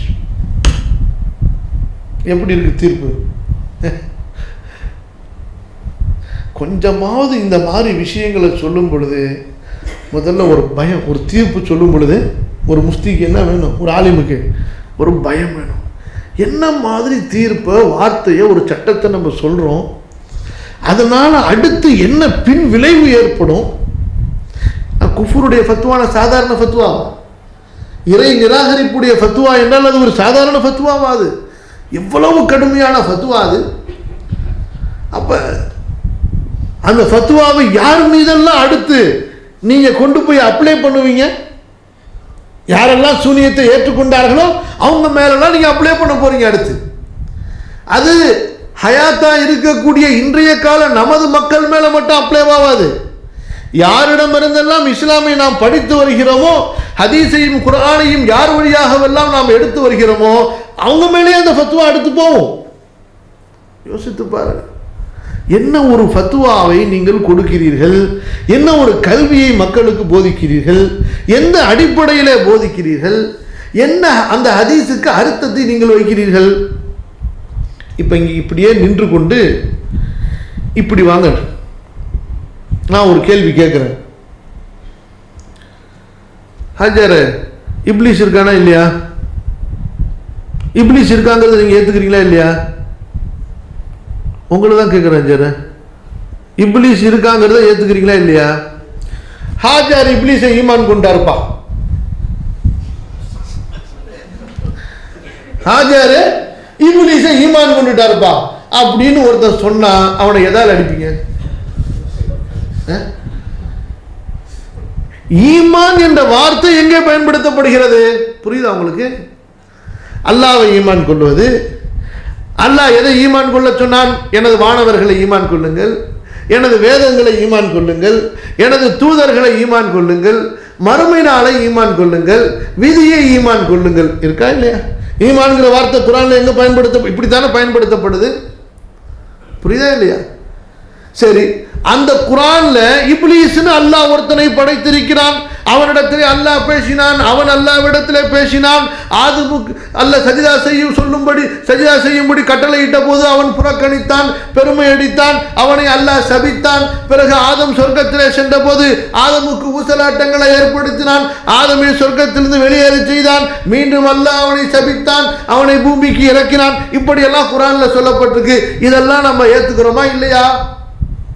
இப்லீஸ்னு ஒருத்தர் இருக்காங்கிறத ஏத்துக்கிறோமா இல்லையா? அப்ப இப்லீஸை கொண்டு நம்ம எல்லாம் நம்பிக்கை கொண்டுட்டோம் அப்படி நான் சொல்றது, ஈமான் கொண்டோம் நான் சொல்றது. ஏற்றுக்கொள்வது என்பது வேறு, ஈமான் கொள்வது என்பது வேறு. கபூல், இக்ரார், அக்செப்டிங், இப்படி ஒரு கான்செப்ட் இருக்கு என்று ஏற்றுக்கொள்வது. அல்லாஹ் சொல்கிறான், ஏற்றுக்கொள்கிறோம். புரியுதா இல்லையா? இப்லீஸ்ங்கிறவனை நம்ம ஏன் ஏத்துக்கிறோம்? அல்லாஹ் அப்படி ஒருத்தனை படைத்தேன் என்று அவன் சொல்கிறான். அவனுடைய படைப்பிலே அப்படி ஒரு படைப்பு இருக்கிறது, அவனுக்கு அந்த தீமைகள் இருக்கின்றன என்று அல்லாஹ் சொல்கிறான், ஏற்றுக்கொள்கிறோம். அப்ப அல்லாஹ் சொல்றதுல எல்லாவற்றையும் நம்ம ஈமான் கொள்றோம்னு சொன்னாலும் ஒரு விஷயங்களை ஈமான் என்ற வார்த்தையை கொண்டு சொல்றோம், இன்னொரு விஷயத்தை ஏற்றுக்கொள்கிறோம் என்ற வார்த்தையை கொண்டு சொல்றோம். எங்க அல்லாஹ் ஈமானுங்கிற வார்த்தையை பயன்படுத்தினானோ அங்க ஈமானுங்கிற வார்த்தையை பயன்படுத்துறோம். எங்க அல்லாஹ் ரப்புல் ஆலமீன் வெறும் கபூல், ஏற்றுக்கொள்வதுங்கிற வார்த்தையை அல்லாஹ் சொன்னானோ அங்க ஏற்றுக்கொள்வதுங்கிற வார்த்தையை நம்ம சொல்றோம். இப்ப அப்படி பார்க்கும் பொழுது அப்ப ஈமான் என்ற வார்த்தை அது கூடுதலான ஒரு அர்த்தத்தை கொடுக்கிறதுன்னு புரிகிறோம்.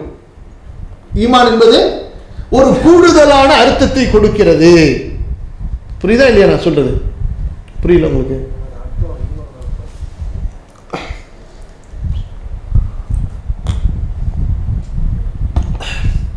அதான் சொல்ல போறேன். அதாவது இதுவரைக்கும் சொன்னதுல ஈமான் என்பதுல கொஞ்சம் எக்ஸ்ட்ரா அர்த்தம் இருக்குங்கிறது விளங்குறோமா இல்லையா? அது என்னங்கிறத இப்ப பார்ப்போம். இப்ப அல்லாஹ்வை ஈமான் கொள்ளுதல் அப்படின்னு சொல்லிட்டா அது வெறும் சும்மா அல்லாஹ்வை ஏத்துக்கிறதுன்னு ஆயிப்போயிடாது. அப்படியா? யார் தான் ஏத்துக்கல அல்லாஹ்வை? யார் தான்? எல்லாரும் ஏற்றுக்கொள்கிறார்கள். சிலை வணங்கக்கூடியவன் கூட அல்லாஹ்வை ஏற்றுக்கொள்கிறான். அல்லாஹ்ங்கிற பேர் தெரியாது, கடவுள்னு ஒருத்தனை ஏத்துப்பான். புரியுதா இல்லையா? அல்லாஹ்வை மறுக்கக்கூடியவன் கூட அல்லாஹ்வை ஏத்துப்பான், கடவுள்னு ஒருத்தனை ஏத்துக்கிறான். ஆனா அது அல்லாஹ்னு ஏத்துக்க மாட்டான். அவன் ஏத்துக்காட்டி அவன் தான் அல்லாஹ். இவன் யாரை கடவுள்னு நம்பினானோ அந்த உயர்ந்த கடவுள் தான் கடவுள், அல்லாஹ்.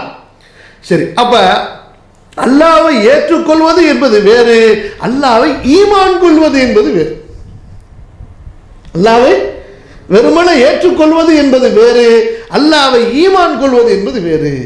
ஈமான் கொள்வது என்றால் அதிலே ஏற்றுக்கொள்வது இருக்கும், அதிலே விசுவாசம் நம்பிக்கை கொள்வது இருக்கும், அதிலே கண்ணியப்படுத்துவது மகத்துவப்படுத்துவது இருக்கும், அதிலே கட்டளைகளை ஏற்றுக்கொள்வது இருக்கும், அதிலே உள்ளம் சார்ந்த அன்பு இருக்கும். புரியுதா? இதெல்லாம் சேர்ந்து ஏற்றுக்கொள்ளக்கூடிய ஒரு பக்குவ நிலைக்குத்தான் ஈமான் கொள்ளுதல் என்று சொல்லப்படும். இப்ப அல்லாஹுவை நாம் ஏற்றுக்கொள்ள மட்டும் செய்யவில்லை, அல்லாஹுவை நாம் ஈமான் கொள்கிறோம். அதாவது அல்லாஹ் தான் படைத்தவன் என்று ஏற்றுக்கொள்கிறோம், அவனை தான் கண்ணியப்படுத்த வேண்டும் என்று நம்புகிறோம், அவன் தான் வணங்கப்பட வேண்டும் என்று நாம் நம்புகிறோம், அவனுடைய வார்த்தைகள் மதிக்கப்பட வேண்டும் என்று நாம் நம்புகிறோம், அவன் வழிபட வேண்டும் என்று நாம் ஆசைப்படுகிறோம், நம்புகிறோம். அதனால அல்லாஹ்வுடைய தொடர்போடு வரக்கூடிய அந்த ஏற்றுக்கொள்ளுதல் என்பதற்கு ஈமான்கிற வார்த்தை. அப்ப அதே ஈமான்கிறது மலக்குகள்கிட்ட போகும்போது மலக்குகளை நாம் ஈமான் கொள்கிறோம். என்ன அர்த்தம் வரும்? மலக்குகளை அல்லாஹ் கண்ணியப்படுத்தி இருக்கிறான், எனவே நானும் மலக்குகளை கண்ணியப்படுத்துவேன். எப்படி மலக்குகளை கண்ணியப்படுத்துறது? நம்ம ஸலவாத் ஓதும் போது அவங்களையும் சேர்த்துக்கிறோம், சலாம் சொல்லும் பொழுது அவங்களையும் சேர்த்துக்கிறோம், அவங்கள மனசால நேசிக்கிறோம். அல்லாஹ் நேசிக்க சொல்லி இருக்கிறான். முன்னாடி பார்த்தோமா இல்லையா? ஜிப்ரீலோட பகைமை கொள்ளக்கூடாது, மீகாயிலோட பகைமை கொள்ளக்கூடாது, மலக்குகளை நேசிக்கிறோம். அவர்களெல்லாம் அல்லாஹ்வுடைய நெருக்கமான அடியார்கள் என்று அல்லாஹ் சொன்னதன்படி அவர்களை நாம் வாழ்த்துகிறோம், புகழ்கிறோம். இது மலக்குகளை ஈமான் கொள்வது. அப்படியே நீங்க கொண்டு போயிட்டே இருக்கலாம். சரியா இல்லையா? இப்ப அந்த வார்த்தையை தான் ரசூல் ஸல்லல்லாஹு அலைஹி வஸல்லம் இந்த இடத்துல சொல்றாங்க, சூனியத்தை ஈமான் கொள்ளக்கூடியவன் சொல்லிட்டு. அப்ப என்ன அர்த்தம்? சூனியம் என்றால் அந்த இப்லீஸ், எந்த ஷைத்தானை கொண்டு சூனியம் செய்யப்படுகிறதோ அந்த ஜின்னு ஷைத்தான், அந்த ஜின்னு ஷைத்தான் மேல ஈமான் வைக்கக்கூடியவன், அந்த ஜின்னு ஷைத்தான் மேல ஈமான் கொள்ளக்கூடியவன். ஒன்னு அல்லாஹ் மேல ஈமான் வை, அல்லது ஷைத்தான் மேல ஈமான் இருக்கா இல்லையா? அல்லாஹ் மேல ஈமான் அல்லது ஷைத்தான் மேல ஈமான். முஸ்லிம்களுக்கு யார் மேல ஈமான்? அல்லாஹ் மேல ஈமான். முஷ்ரிக்குகளுக்கு யார் மேல ஈமான்? ஷைத்தான் மேல ஈமான். புரியுதா இல்லையா? பாஸ் எங்கேயோ போயிட்டு வந்தீங்க கொஞ்சம் தூரத்துக்கு. ஆமாம், இடையில இடையில எங்கே இருந்தாலும் போயிருந்தீங்க நீங்கள். நான் மட்டும் உங்களை பார்த்துக்கிட்டே இருக்க வேண்டியதாக இருக்கு. முஸ்லிம்களுக்கு யார் மீது ஈமான்? அல்லாஹ்வின் மீது ஈமான். காஃபிர்களுக்கு யார் மீது ஈமான்? ஷைத்தானின் மீது ஈமான். அல்லாஹ் குர்ஆன்ல நூற்றுக்கணக்கான வசனங்களை சொல்றான். அல்லாஹ்வை கொண்டு ஈமான் கொள்ளுங்கள் என்றால் ஈமான் கொள்ள மாட்டேன் என்கிறார்கள். இவர்கள் ஷைத்தானின் மீது ஈமான் கொள்கிறார்கள். இதே பாருங்க,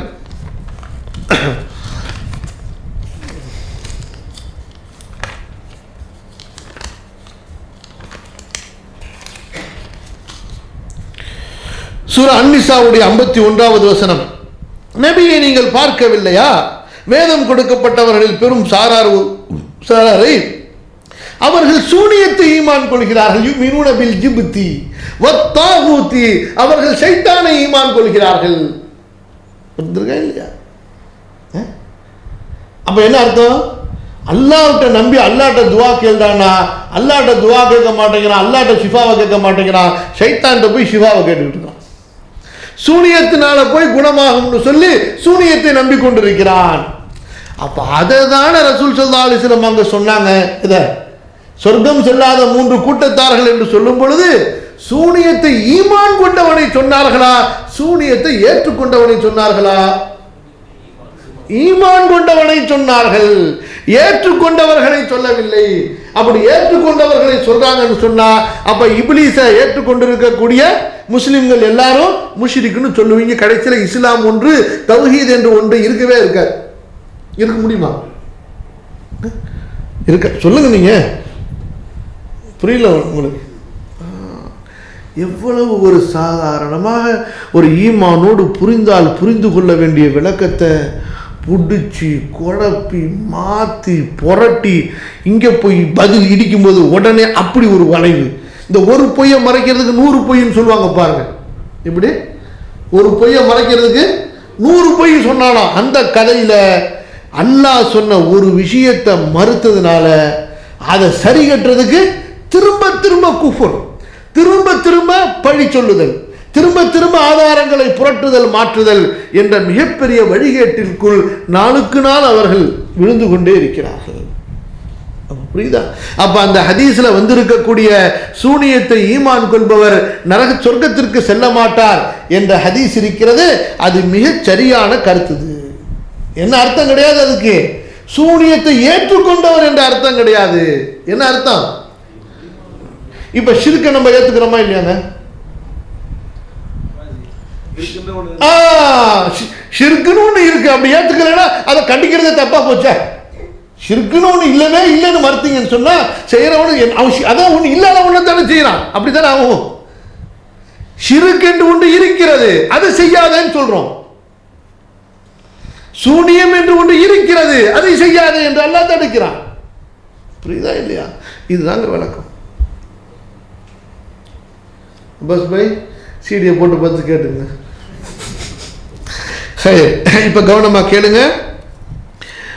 ஏதாவது மிச்சம் மீதி இருந்துச்சுன்னா கேள்வியில் இன்ஷா அல்லாஹ் நேமா வந்துடும் நினைக்கிறேன். அப்ப இந்த அத்தியாயத்தில் அல்லாஹ் ரப்புல் ஆலமீன் ரொம்ப தெளிவா யூதர்களின் நிலைப்பாட்டை பற்றி சொல்கிறான். சொல்லி நமக்கு என்ன எச்சரிக்கை செய்கிறான்? நீங்கள் இந்த மாதிரி வேதத்தை புரட்டாதீங்க, மாயம் மந்திரம் சூனியம் சைத்தான் பின்னாடி அலையாதீர்கள். அல்லாஹ்வை கொண்டு நீங்கள் பாதுகாப்பு தேடுங்கள், அல்லாஹ்வை கொண்டு நீங்கள் ஷிஃபாவை தேடுங்கள், அல்லாஹ்வை நம்பிக்கை கொள்ளுங்கள். யூதர்களுடைய செயல்களை போன்று வேதத்தை விட்டு இந்த மந்திரங்கள் ஜாலங்கள் இந்த மாதிரியான இப்போ இன்றைக்கு உம்மத்தில் ஒரு கூட்டம் செஞ்சு கொண்டிருக்காங்க பாருங்க. இந்த தாயத்து தகடு மந்திரம் சொல்லி இந்த மாதிரி விஷயங்கள்ல நீங்கள் இறங்காதீர்கள், செய்யாதீர்கள். வேதத்தை நீங்கள் விட்டு விடாதீர்கள். இதை படிப்பதையும் பரப்புவதையுமே உங்களுடைய பணியாக ஆக்கிக் கொள்ளுங்கள் என்று அல்லாஹ் ரப்புல் ஆலமீன் அந்த யூதர்களுடைய செயல்களை நமக்கு எச்சரிக்கையாக செய்து கூறி நமக்கு அல்லாஹ் ரப்புல் ஆலமீன் எச்சரிக்கை செய்கிறான். அப்ப கடைசியில் இந்த வசனத்தில் அல்லாஹ் முடிக்கும் போது வலவ் அன்னஹும் ஆமனு வத்தகூ லமஸூபத்து மின் இன்டில்லாஹி கைர். இப்பவும் அவர்கள் அல்லாஹ்வை ஈமான் கொண்டு, பாருங்க, சூனியத்தை ஈமான் கொள்ளாமல் அல்லாஹ்வை ஈமான் கொண்டு வத்தகூ அந்த சூனியத்திலிருந்து விலகி கொண்டால் லமஸூபத்து மின் இன்டில்லாஹி கைர், இவர்களுக்கு அல்லாஹ்வின் சிறந்த கூலி கிடைக்கத்தான் செய்யும். எப்படிப்பட்ட ரப்பு பாருங்க. லவ் கானு யஅலமூன், இதை இவர்கள் புரிந்து கொள்ள வேண்டுமே, விளங்கிக் கொள்ள வேண்டுமே. சரியா? ஹைர். அல்ஹம்துலில்லாஹ். அல்லாஹ் சுப்ஹானஹு வ தஆலா அவனுடைய வேதத்தை அவன் இறக்கியபடி நம்புவதற்கும் அவனுடைய தூதர் ஸல்லல்லாஹு அலைஹி வஸல்லம் கற்பித்தபடி நாம் ஏற்றுக்கொள்வதற்கும் அங்கீகரிப்பதற்கும் பின்பற்றுவதற்கும் உதவி செய்வானாக. அஸ்தக்ஃபிருல்லாஹல் அஸீம் லீ வ லக்கும் ஃபஸ்தக்ஃபிரூஹு இன்னஹு ஹுவல் கஃபூருர் ரஹீம். ஏதாவது கேள்வி இருந்தால் சுருக்கமாக கேளுங்க. இதுக்கு இடையில குறிப்பாக உங்களுடைய நல்ல துவாக்களில் நமது சகோதரரை ஞாபகம் இங்கே தால்ஹுதாவுடைய இப்போ சமீபத்தில் சேர்ந்த ஸ்டாஃப் ஒருத்தர் ஃபரீதுன்னு சொல்லி காலையில் பைக்கில் போகும்போது கீழே விழுந்து ரொம்ப கடுமையாக அடிப்பட்ட ஆஸ்பத்திரியில் இருக்கிறாரு. துவா செய்யுங்க. அவருக்காண்டி அல்லாஹ் ஷிஃபாவாக்கி ஆஃபியத்தாக்கி அவருடைய சுய நினைவு திரும்பி சீக்கிரமாக குணம் பெற்று வரணும்னு சொல்லி. சரி, குச் டவுட் ஏதாவது?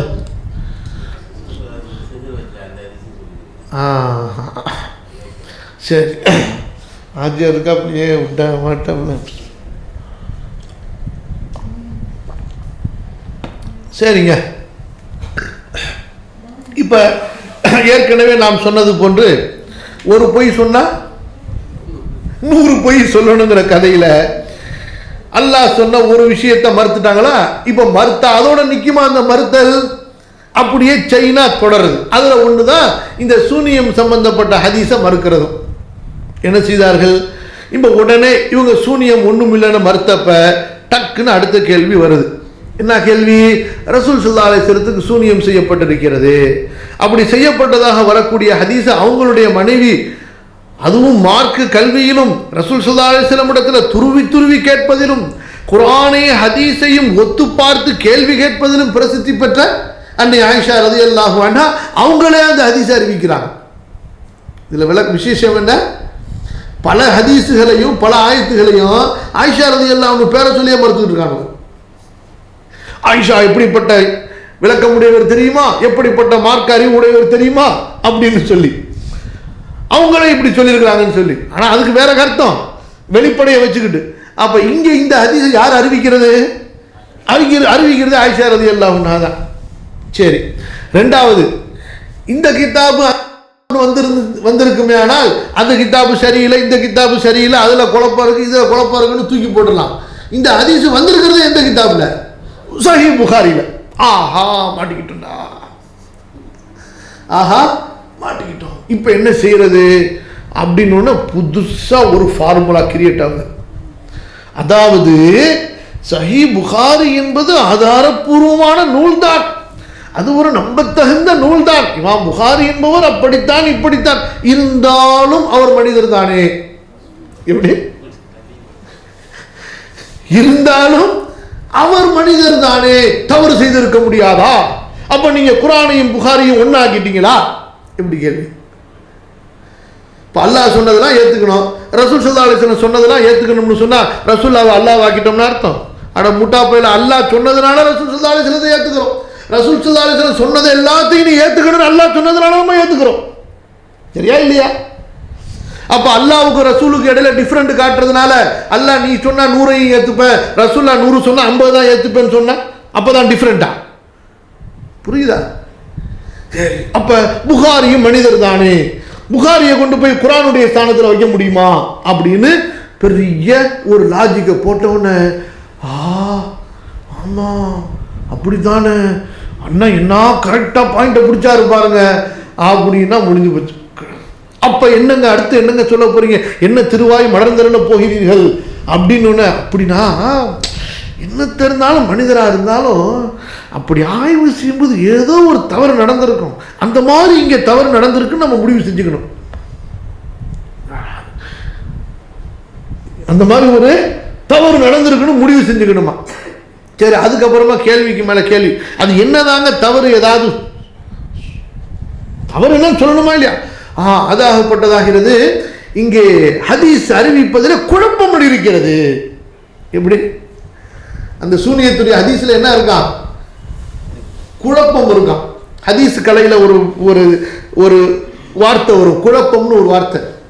ரொம்ப பேருக்கு புரியுதா இல்லையான்னு தெரியல. நிறைய பேர் புதுசாக வந்திருக்கிறாங்க, பல பேர் ரெகுலராக வகுப்புக்கு வர்றவங்க. இருந்தாலும் ஓரளவுக்கு நான் எவ்வளோ எளிமைப்படுத்தி சொல்ல முடியுமோ எனக்கு முடிஞ்ச அளவுக்கு நான் எளிமைப்படுத்தி தான் சொல்கிறேன். ஹதீஸ் கலையில் ஒரு வார்த்தை இருக்குது, குழப்பம். அதுக்கு அரபியில் சொல்லுவாங்க இல்திராப். சொல்லுங்க, இல்திராப். அதாவது ஒரு அறிவிப்பில் ரொம்ப டிஃப்ரெண்ட்டாக மாறி மாறி வந்துக்கிட்டே இருந்துச்சுன்னு சொன்னால் அதில் குழப்பங்கிற அந்த வார்த்தையை பயன்படுத்தி அந்த ஹதீஸை பலவீனத்தில் கொண்டு போய் வச்சுருவாங்க அந்த ஹதீஸை. இப்போ இதில் என்ன விசேஷம்னு சொன்னால், அந்த மாதிரி பலவீனத்தை கண்டுபிடிக்கிறதுல இமாம் புகாரி அமீருல் முஃமினீன். யாரு? அந்த மாதிரி குழப்பத்தெல்லாம் கண்டுபிடிச்சு ஃபில்டர் பண்ணி ஹதீஸுகளை வைக்கிறதுல இமாம் புகாரி யாரு? வெறும் ஹதீஸ் அறிவிப்பாளர், முஹத்தீஸ் மட்டுமல்ல, வெறும் ராவி மட்டும் கிடையாது. அப்படிப்பட்டவர்களுக்கெல்லாம் அவங்க யாரு? அமீருல் முஃமினீன் என்று அழைக்கப்படக்கூடியவர். அப்ப அவர் சரின்னு பதிவு செஞ்சுட்டாரு. இங்க என்ன செய்யுது? எல்கேஜி இந்த எல்கேஜி 1250 வருஷத்துக்கு பின்னாடி வந்த எல்கேஜி என்ன சொல்லுது? அதுல குழப்பம் இருக்குது, இல்திராப் இருக்குது. எப்படி ஜோக்கு? சரிங்க, விடுங்க. நம்ம யாரா இருந்தாலும் கல்விக்கு கட்டுப்படுவோம். நமக்கு அவர் இவருன்னு கிடையாது, கல்விக்கு நம்ம கட்டுப்படுவோம். சரிங்க, இமாம் புகாரி செஞ்சதை சுண்டி பார்த்து கேள்வி மேல கேள்வி கேட்டு அதை கன்ஃபார்ம் பண்ணாங்க பாருங்க. அவர்களுடைய சமகால அறிஞர்கள் அவங்கள யாருமே இதுல குழப்பம் இருக்குன்னு சொல்லலையே. இப்ப நம்ம சஹீஹுல் புகாரிய இமாம் புகாரி எழுதி வச்சுட்டாரு. இமாம் புகாரி பெரிய தக்வாதாரி, பெரிய பேணுதல் மிக்க முஹத்திஸ், அவர் இதெல்லாம் சஹீஹான ஹதீஸ்னு சொல்லிட்டாரு. அதனால மட்டும் நம்ம நம்பல. அதனால மட்டும் அவர் அப்படி சொன்னதை லட்சக்கணக்கான இமாம்கள், அவருடைய ஆசிரியர்கள் உட்பட, அவர்களுடைய மாணவர்கள் உட்பட, அந்த ஹதீஸ் நூலை பரிசோதித்த சமகாலத்து ஏனைய அறிஞர்கள் உட்பட அவர் சொன்னது சரிதான், அப்படித்தான் அதில் இருக்கிறது என்று சான்று வழங்கியதாலும் நாம் அதை ஏற்றுக்கொள்கிறோம்.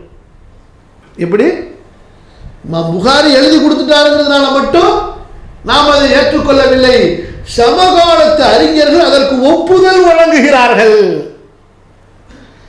அவர் எப்படி அறிவித்தாரோ, பதிவு செய்தாரோ, அதே சரியான அறிவிப்பு தொடர் அது போன்ற அதற்கு முந்தி எழுதப்பட்ட நூல்களிலும் அதற்கு பிந்தி எழுதப்பட்ட நூல்களிலும் இரண்டும் வேறு வேறு இடத்தில் இருந்தாலும் அப்படியே அங்கே பதிவு செய்யப்படுகிறது.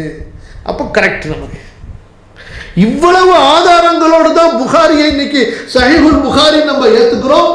வானத்திற்கு கீழே குர்ஆனுக்கு அடுத்து புகாரியை விட சிறந்த சஹீஹான நூல் இல்லை என்பதை ஏற்றுக்கொள்கிறோமே தவிர ஏதோ கண்மூடித்தனமா நம்ம ஏத்துக்கல. புரியுதா இல்லையா? புரிஞ்சுக்கணும். ஏதோ ஒரு மதிப்பு இன்னைக்கு சொல்றாங்கல்ல சில பேர், எங்க நம்பிக்கை அதனால ஏத்துக்கிறோம்னு சொல்லிட்டு. அந்த இஸ்லாமியர்களுடைய நம்பிக்கை ஆதாரத்தின் அடிப்படையிலே அமைந்தது. நமது நம்பிக்கை எப்படி அல்ல, சும்மா அப்படி இப்படி கிடையாது, ஆதாரத்தின் அடிப்படையிலே, சான்றுகளின் அடிப்படையிலே நமது நம்பிக்கை. இன்னைக்கு ஏன் புகாரியை ஏத்துக்கிறோம்னு சொன்னா, புகாரியுடைய செயின் இருக்குது. புகாரியுடைய செயின். இப்ப உதாரணத்துக்கு நாங்க மதரசால படிக்கும் பொழுது என்னுடைய ஆசிரியர் இவர்கிட்ட படித்தார், அவருடைய ஆசிரியர் வரைக்கும் இமாம் புகாரி வரைக்கும் அந்த ஹதீஸ் நூலை ஆரம்பத்திலிருந்து கடைசி வரைக்கும் படித்தது எடுத்து பிரதியாகவும் அங்கே பதிவு செய்யப்பட்டிருக்கிறது. அதற்கு பின்னாடி அறிவிப்பாளர்களுடைய தொடர். சரியா? இப்போ என்ன சொல்றாங்க? இல்திராபுங்கிறாங்க. என்ன இல்திராபு? அதுல குழப்பம் இருக்கலாம். சரியா? இது ஒரு காரணம். இன்னொரு காரணம் ஒரு குர்ஆன் ஆயத்து. என்ன குர்ஆன் ஆயத்து? சூரா ஃபுர்கான்ல அல்லாஹ் ரப்பல் ஆலமீன் சொல்கிறான் வகால ஸாலிமுன இன் தத்தபிஊன இல்லா ரஜுலம் மஸ்ஹூரா. அநியாயக்காரர்கள் சொல்கிறார்கள், யாரை பார்த்து? மூமின்களை பார்த்து, நம்பிக்கை கொண்டவர்களை பார்த்து, நீங்க மஸ்ஹூரான ஒரு மனிதரை பின்பற்றுகிறீர்கள். எப்படி?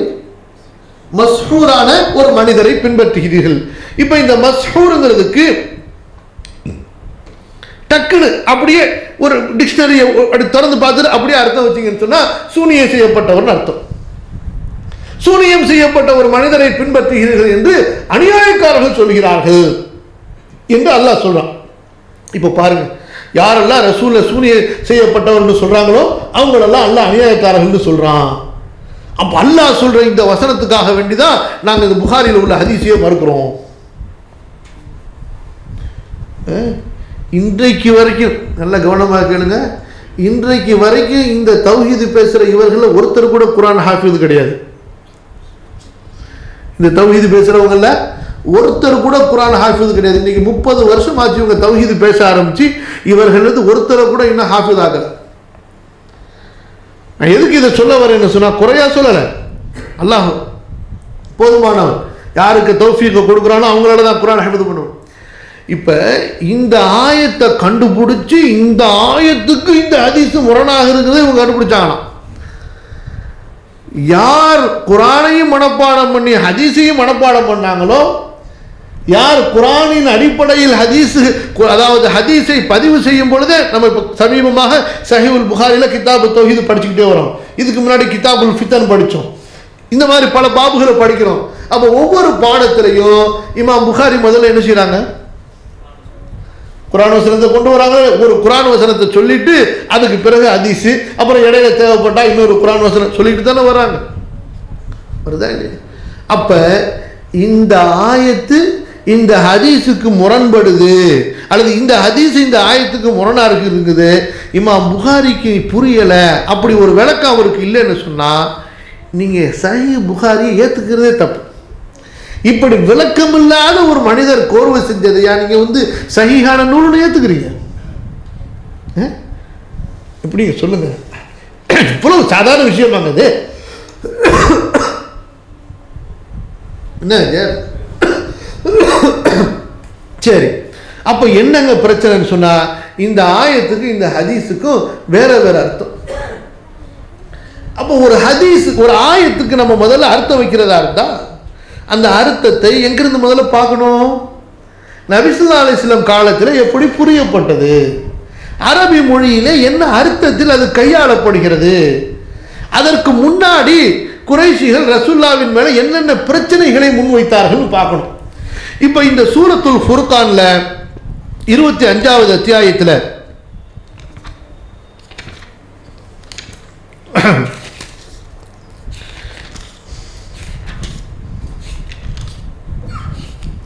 பாருங்க, அல்லாஹும்ம ஸல்லி அலா நபியினா முஹம்மத். அப்ப அந்த 25வது அத்தியாயத்தில் 7வது வசனம் 8வது வசனம், சரியா? அந்த 7வது 8வது வசனத்தில் தான் இந்த வார்த்தை இடம்பெறுகிறது. அநியாயக்காரர்கள் சொல்கிறார்கள், நீங்கள் மஸ்ஹூரான ஒரு மனிதரை பின்பற்றுகிறீர்கள் சொல்லி. அப்போ முதல்ல குர்ஆனுக்கு அர்த்தம் வைக்கும் போதும் குர்ஆனை கொண்டு அர்த்தம் வைக்கணும். இரண்டாவது எதை கொண்டு? ஹதீஸை கொண்டு அர்த்தம் வைக்கணும். மூன்றாவது அரபி மொழியில் சஹாபாக்கள் தாபிஈன்கள் என்ன அர்த்தத்தை நிர்ணயித்தார்களோ அந்த அர்த்தத்தை கொண்டு அர்த்தம் வைக்கணும். அப்படி பார்த்தீங்கன்னு சொன்னா, இப்ப மேல குர்ஆன்ல என்ன அல்லாஹ் சொல்கிறான் என்றால், இந்த முஷ்ரிக்குகள் பேசுறத அல்லாஹ் சொல்றான். என்னப்பா இந்த தூதர் யாரப்பா, இவரை போய் பின்பற்ற சொல்கிறீர்களே? இந்த முஷ்ரிக்குகள் பேசுறது, இவர் சாப்பிடுகிறார், கடை தெருவுக்கு செல்கிறார், இவரை போய் பின்பற்றுறதா? இவருக்கு ஒரு வானவர் இறக்கப்பட்டு இருக்க வேண்டாம்? அந்த வானவர் இவரோடு சேர்ந்து நமக்கு ஒரு எச்சரிக்கை செய்திருந்தால் அப்பயா நம்ம இவரை ஏத்துக்கலாமே? இவர் மீது ஒரு பொக்கிஷம் இறக்கப்பட்டால், கஜானா ஒன்று அல்லாஹ்விலிருந்து இறக்கப்பட்டால் நம்ம இவரை ஏற்றுக்கொள்ளலாம் அல்லவா? அல்லது இவருக்குன்னு ஒரு தோட்டத்தை அல்லாஹ் ரிசர்வ் பண்ணி கொடுத்து இவர் எந்த பொருளாதார நெருக்கடியும் இல்லாம அந்த தோட்டத்தை வச்சு வாழ்வாதாரத்தை நடத்தி கொண்டிருந்தால் அப்போதாவது இவரை ஏற்றுக்கொள்ளலாம் அல்லவா அப்படின்னு சொல்லி முடிக்கும் பொழுது காஃபிர்களுடைய இந்த கூற்றையும் சொல்லி அல்லாஹ் முடிக்கிறான். وقال الظالمون إن تتبعون إلا رجلا مسحورا. இந்த அநியாயக்காரர்கள் சொல்கிறார்கள் மூமின்களை பார்த்து, நீங்கள் ஒரு மஸ்ஹூரான மனிதரை தான் பின்பற்றுகிறீர்கள் என்று. அப்ப இங்க மஸ்ஹூர்னா சூனியம்னு அர்த்தம், சூனியம் செய்யப்பட்டவர்னு அர்த்தம். அந்த பிரச்சனையே இங்க வரலையே. இந்த வசனம் எங்க இறக்கப்படுகிறது? மக்காவில் இறக்கப்படுது. இந்த வசனம் எங்க இறக்கப்படுது? மக்காவிலே இறக்கப்படுகிறது. மஸ்ஹூர்னு சொன்னா வயிறு உள்ளவர் அர்த்தம். மஸ்ஹூர்னா என்ன அர்த்தம்? சாப்பிடக்கூடிய வயிறு உள்ளவர்னா போதும். இப்ப அல்லாஹ் என்ன சொல்கிறான்? ஈசா அலைஹிஸ்ஸலாம் அவங்களையும் அவங்க அம்மாவையும் கடவுள் இல்லைன்னு சொல்லி அல்லாஹ் மறுக்கும் போது அந்த கிறிஸ்தவர்களுக்கு அல்லாஹ் என்ன பதில் சொல்கிறான்? ஹஜ்ரத் நாயிப் இமாம் கானா யகுலானு தஆம், அவங்க மரியமுடைய மகனார் ஈசாவும் ரெண்டு பேரும் சாப்பிட்டுக்கிட்டுலப்பா இருந்தாங்க. சாப்பிட்றவங்க எப்படிப்பா கடவுளாக முடியும்? அப்ப இவர்கள் என்ன விளங்கினார்கள்? ரசூலுங்கிறவர் ரொம்ப புனிதமா இருக்கணும், பரிசுத்தமா இருக்கணும், அவருக்கு இந்த மாதிரி தேவையெல்லாம் இருக்கக்கூடாது. அதான் முதல்ல இவர் எப்படிப்பா ரசூலு சாப்பிட்றாரு? இவர் எப்படிப்பா ரசூலு? வயிறு இருக்குது, இவருக்கு குடல் இருக்குது, இறப்ப இருக்குது. இதெல்லாம் ஒரு பலவீனத்தினுடைய அடையாளம் அல்லவா? அல்லாஹ்விடத்துல பேசுற அளவுக்கு ரசூல்னு சொன்னா அவருக்கு இதெல்லாம் இல்லாம ஒரு புனிதர், ஒரு மலக்கு மாதிரில இருக்கணும். கேட்டார்களா இல்லையா? எங்களுக்கு மலக்கு அனுப்பியிருந்தா நாங்க ஏத்துப்போம்னு சொல்லி. அந்த மஸ்ஹூர்னு சொன்னா அதுதான் அர்த்தங்க. கண்ணியத்திற்குரிய சஹாபாக்கள்லையோ தாபிஈன்கள்லையோ பின்னாடி தப்சீர்களை முதலாக இமாம் தபரியுடைய காலத்தில் ஒன்று சேர்க்கப்படுது. அது வரைக்கும் எல்லாரும் மஸ்ஹூர்னா அதுதான் அர்த்தம்னு சொன்னாங்க. இதுக்கும் சூனியத்துக்கும் சம்பந்தமே கிடையாது. இதுக்கும் சூனியத்துக்கும் சம்பந்தமே கிடையாது. அப்ப மூலச்சொல் சிஹ்ருங்கிற வார்த்தை இருக்குது. அந்த வார்த்தை அரபி மொழியில பல அர்த்தத்தில் பயன்படுத்தப்படுது. அப்ப ரசூல் ஸல்லல்லாஹு அலைஹி வஸல்லம் பற்றி ஆயிஷா சொல்லும் பொழுது நபி அவர்கள் மரணித்தார்கள். பைன சிஹ்ரி வ நஹ்ரி, பைன சிஹ்ரி வ நஹ்ரி என்ன வார்த்தை இருக்குது? சிஹ்ரி வ நஹ்ரின்னு. எனது சூனியத்திற்கு மத்தியில் அர்த்தம் பண்ணினேன். எனது வயிற்றுக்கும் எனது கழுத்துக்கும் இடையிலே நெஞ்சிலே தலை வைத்தவர்களாக இருந்தார்கள். இருக்கா இல்லையா? இன்னும் நிறைய ஆதாரம் இருக்கு. புரியுதா? அப்ப இந்த ஆயத்துக்கு இந்த ஹதீஸுக்கு எந்த முரண்பாடும் கிடையாது. ஆயத்து வேறொன்றை பற்றி பேசுகிறது, ஹதீஸ் வேறொரு நிலைமையை பற்றி சொல்கிறது. எனவே இந்த ஆயத்தை வைத்துக்கொண்டு ரசூலுக்கு சூனியம் செய்யப்பட்டது என்று சொல்பவர்களை அநியாயக்காரர்கள் என்று சொல்வது அநியாயம். புரியுதா? அப்ப குர்ஆனுக்கு முரண்படுதுன்னு சொன்னது டோட்டலா அடி வாங்கி போச்சு. இப்ப அடுத்தது என்ன பிரச்சனை? அந்த இல்திராபுன்னு சொன்னாங்க பாருங்க, என்னது குழப்பம்னு சொன்னாங்க பாருங்க. சுருக்கமா சொல்ற நீங்க புரியுறதுக்கு. அது என்ன குழப்பம்னு சொன்னா அவங்க சொல்ற மாதிரி முதல்ல சொல்லிடுறேன்.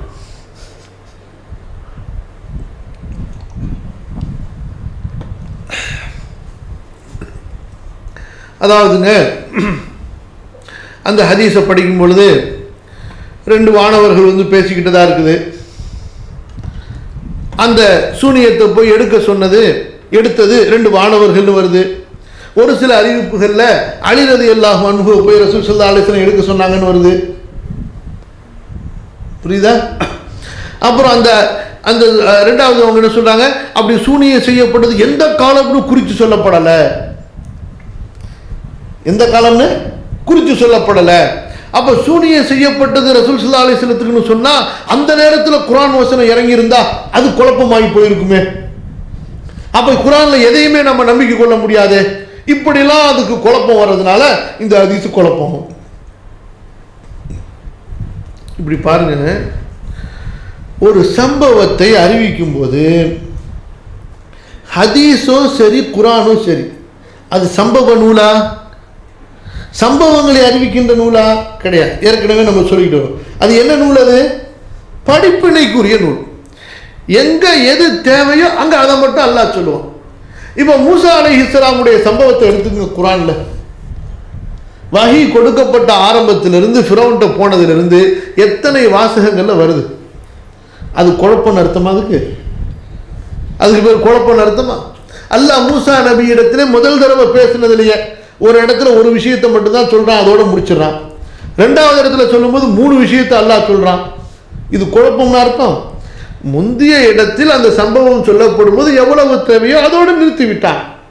அடுத்து அல்லாஹ் சொல்லும் பொழுது எவ்வளவு தேவையோ அதோடு நிறுத்துகிறான். அப்ப அந்த மாதிரி தான் ஹதீஸை அறிவிக்கும் போது அந்த சம்பவத்தை ரசூலுல்லாஹ்விலிருந்து கேட்டவர்கள் பார்த்தவர்கள் அந்தந்த இடத்துக்கு எவ்வளவு தேவையோ அறிவிச்சாங்க.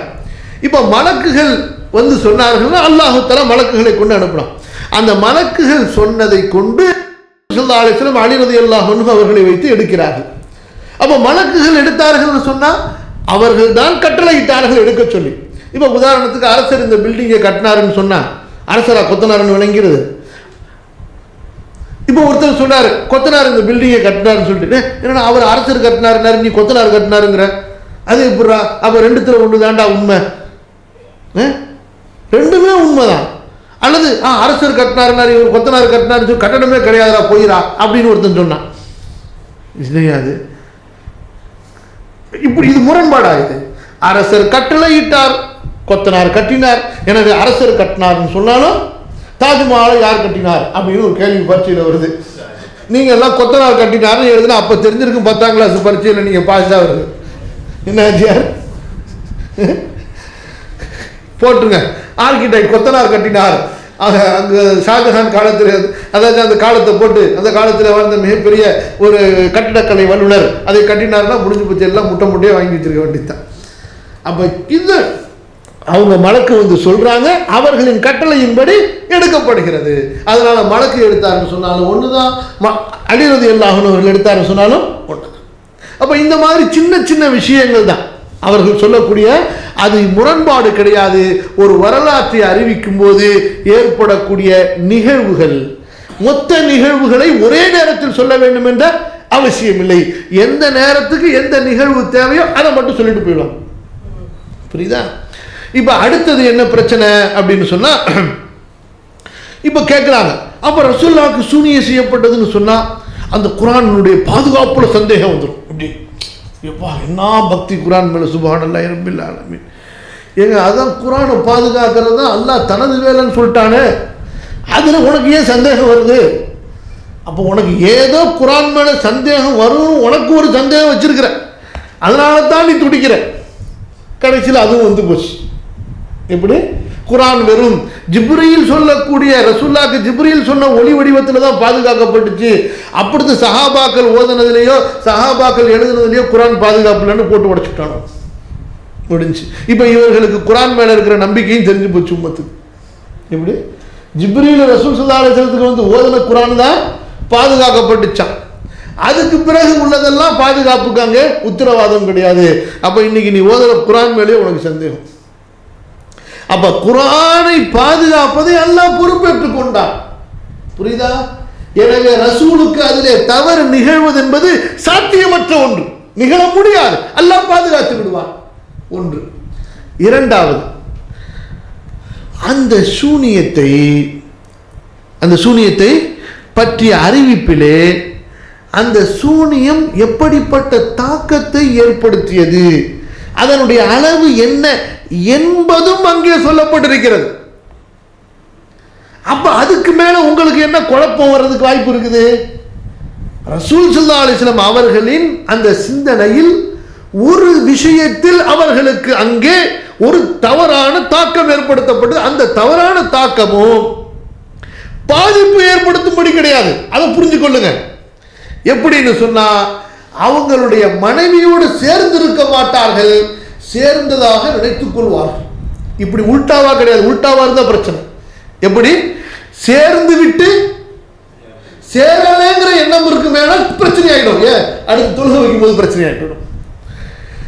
சேராமல் சேர்ந்து விட்டார்கள் என்று எண்ணுவதால் நமக்கு இந்த பக்கம் பாதிப்பு கிடையாது. ஏன்? குடிச்சுட்டு தான் கண்டிப்பா வருவாங்க. புரியுதா இல்லையா? அப்ப பாதிப்பின் அளவு என்ன என்பதும் அந்த ஹதீஸில் விளக்கப்பட்டதுக்கு பிறகு எதுக்கு உனக்கு குர்ஆன்ல சந்தேகம் போகுது? அடுத்து ஷரியத்துடைய சட்டத்தில் உனக்கு எதுக்கு சந்தேகம் வருது? அதில் தான் எந்த விதமான குளறுபடியும் இல்லை என்று பாதுகாக்கப்பட்டிருக்கிறது. எந்த விதமான குளறுபடிகளும் ரசூலுல்லாஹ்வுக்கு நிகழவில்லை. ரசூலுல்லாஹ்விற்கு வந்ததெல்லாம் வெறும் சந்தேகம்தான். அதுவும் அந்த சந்தேகம் எப்படிப்பட்ட சந்தேகம்? சேர்ந்திருக்க மாட்டார்கள், சேர்ந்து விட்டேனோ என்று எண்ணுவார்கள். புரியுதா? அப்ப அதனால அதுவும் உங்களுக்கு வெறும் நீங்க சொல்றது சந்தேகம், உங்களுக்கு தான் சந்தேகமே தவிர அங்க குழப்பம் எதுவும் மிஞ்சல. மூணாவது, அப்ப ரசூல் ஸல்லல்லாஹு அலைஹி வஸல்லத்துக்கு சூனியத்தை வச்சு ஒருத்தர் முடக்கியிருந்தார்னு சொன்னா, அவங்களுக்கு இப்படிப்பட்ட ஒருத்தரை ஏற்படுத்தியிருந்தார்னு சொன்னா, அப்ப வஹியை விட சூனியம் பெருசா இல்லையா? எப்படி? அப்படி ஒரு கேள்வி வந்துருமே. இதெல்லாம் ஒரு கேள்வியா? முதல்ல இது ஒரு கிறுக்குத்தனம் இல்லை. அல்லாஹ் தஆலா ஆதம் அலைஹிஸ்ஸலாத்தை படைச்சு சொர்க்கத்தில் வச்சான். ஆதம் அலைஹிஸ்ஸலாம் ஒரு கட்டளையை போட்டான். ஆதம் அலைஹிஸ்ஸலாத்துக்கு அல்லாஹ் ஒரு கட்டளையை கொடுத்தான். ஷைத்தான் ஆதம் அலைஹிஸ்ஸலாத்துக்கு ஒரு வஸ்வசாவை போட்டான். இப்போ ஆதம் அலைஹிஸ்ஸலாம் ஷைத்தானுடைய வஸ்வசாவுக்கு கீழ்ப்படிஞ்சிட்டாங்க. இப்போ என்ன செய்வ நீனு? அல்லாஹ்வுடைய கட்டளையை விட ஷைத்தானுடைய வஸ்வசா பெருசும்பியா? இப்படி பேச ஆரம்பிச்சா கடைசியில் ஷரியத்தில் ஒன்றும் நிற்காது. எப்படி வேணாலும் உளரலாம், எதை வேணாலும் மறுக்கலாம். ஆதம் பாருங்க, அல்லாஹ் கொண்டு போய் சொர்க்கத்தில் வச்சு அப்போ அல்லாவே மிகைக்க முடியல, ஷைத்தான் மிகைச்சு போயிடமா? அதெல்லாம் இப்படியா கேள்வி ஒருத்தர் பேசினா, ஒரு காஃபிர் பேசினா அது நியாயம்னு சொல்லுவீங்களா? அப்ப புரியுதா உங்களுக்கு? இல்லையா? அல்லாஹ் சோதிக்கிறான். நபி ஸல்லல்லாஹு அலைஹி வஸல்லம் மனிதர், அவர் ஒரு மலக்கு அல்ல. மனிதர்களுக்கு ஏற்படக்கூடிய நோய், உபாதை, பிரச்சனை எல்லாம் அவர்களுக்கும் ஏற்படும். ஆனா வித்தியாசம் என்ன?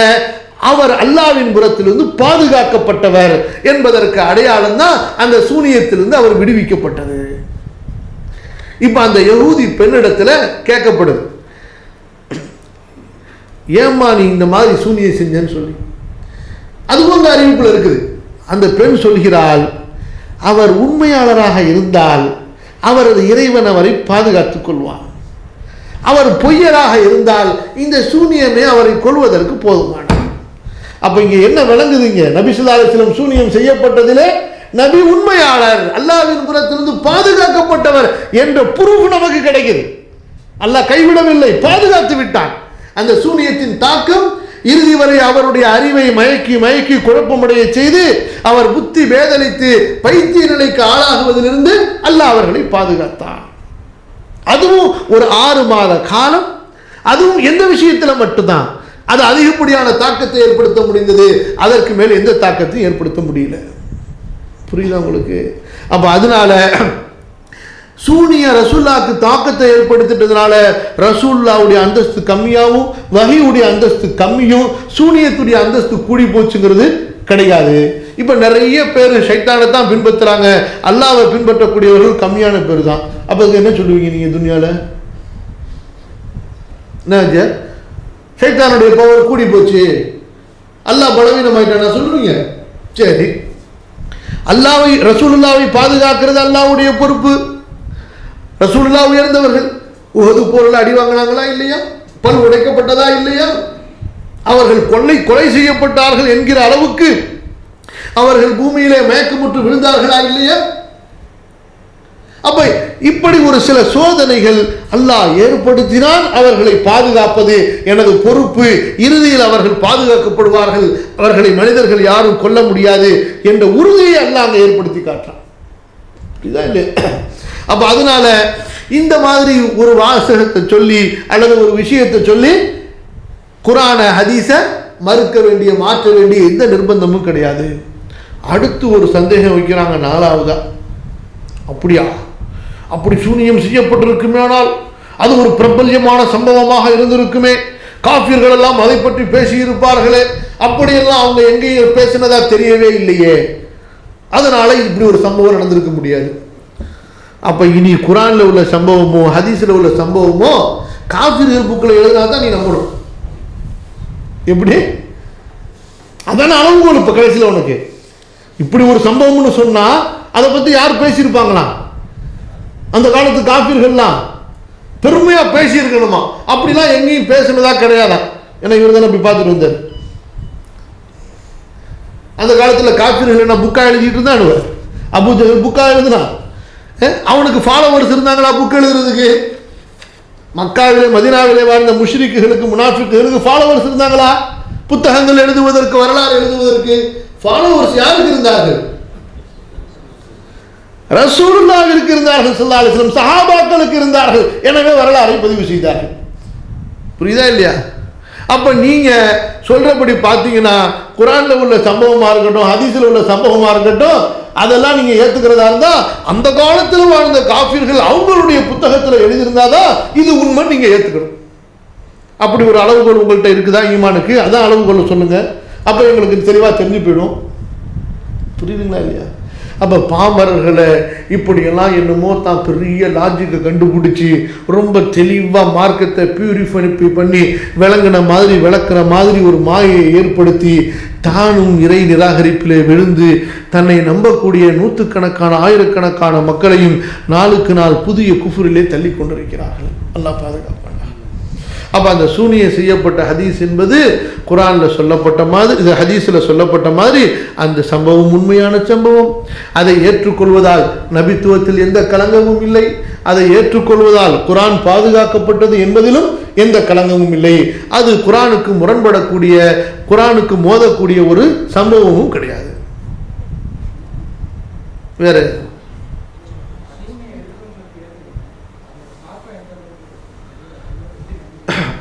அதனுடைய தாக்கத்தை பொறுத்த வரைக்கும் மனிதர்களுக்கு நோயை ஏற்படுத்தலாம், வஸ்வசாக்களை ஏற்படுத்தலாம், அவ்வளோதான். மற்றபடி உருவம் மாற்றிட முடியாது. அந்த நோய் முத்துது, அதுக்கு உண்டான அந்த சூனியம், அதுக்கு உண்டான அந்த சிகிச்சை முறை துவாவை கொண்டு திக்கரை கொண்டு எடுக்கப்படலைன்னு சொன்னால் அந்த நோயினால் அவருக்கு மரணம் ஏற்படலாம்.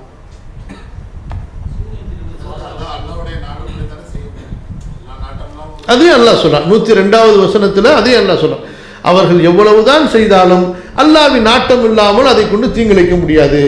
இப்போ ஒருத்தன் கத்தியால குத்துறான், ஒருத்தருக்கு உயிர் போகுது. இப்போ நீங்க என்ன சொல்லுவீங்க? உயிர் போனது அல்லாஹ்வின் நாட்டப்படி, கத்தியால குத்துனது அதுக்கு சபப் காரணம்.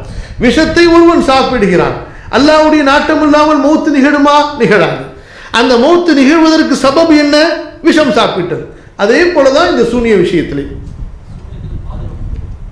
சூனியத்திலிருந்து பாதுகாப்பு பெறுவதற்கு நம்ம காலையில் மாலையில் குல்லாவது பிரபில் ஃபலா குல்லாவது பிரபின்னாஸ் ஓதுறது, ஆயத்துல் குர்சி ஓதுறது, அதே போல் குர்ஆனுடைய வசனங்களை ஓதுவது, பிஸ்மில்லா ஓதுவது, இந்த மாதிரி அல்லாஹ்வுடைய திக்ருகள் இருக்கிறது. அதை கொண்டு நம்ம பாதுகாத்து கொள்ளலாம். அப்படி ஏதாவது ஒரு நேரத்தில் ஷைத்தானுடைய தாக்கத்தால் அந்த ஒரு சூனியத்துடைய பாதிப்பு யாரும் செஞ்சு ஏற்பட்டாலும் கூட அல்லாஹ்வுடைய திக்ருகளை தொடர்ந்து ஓதும் போதோ அல்லது அவர்கள் மேலே மற்றவர்கள் கூட இருக்கிறவங்க ஓதும் பொழுதோ அதனுடைய அசரை இன்ஷா அல்லாஹ் கண்டிப்பாக உடைச்சிடலாம்.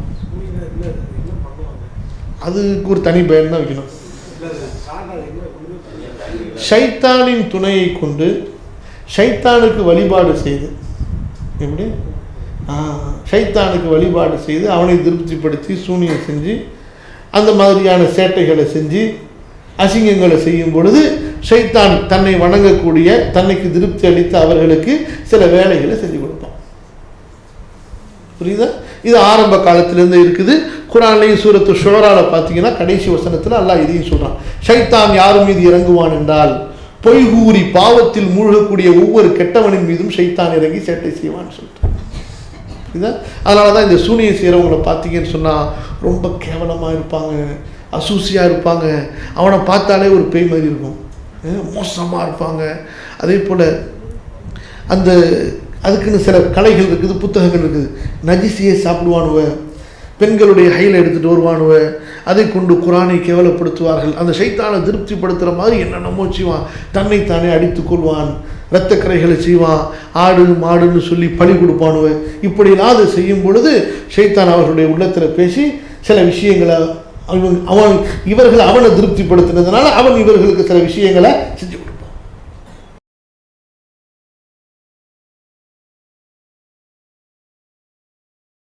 இப்போ இந்த சூனிய சம்பந்தமாக பேசும்போது சென்ற அமர்விலே ஒரு சகோதரர் அவர் கேள்வி கேட்டார். அவர் முன்னாடியே எந்திரிச்சு கேட்டிருந்தா கொஞ்சம் நல்லா இருந்திருக்கும்.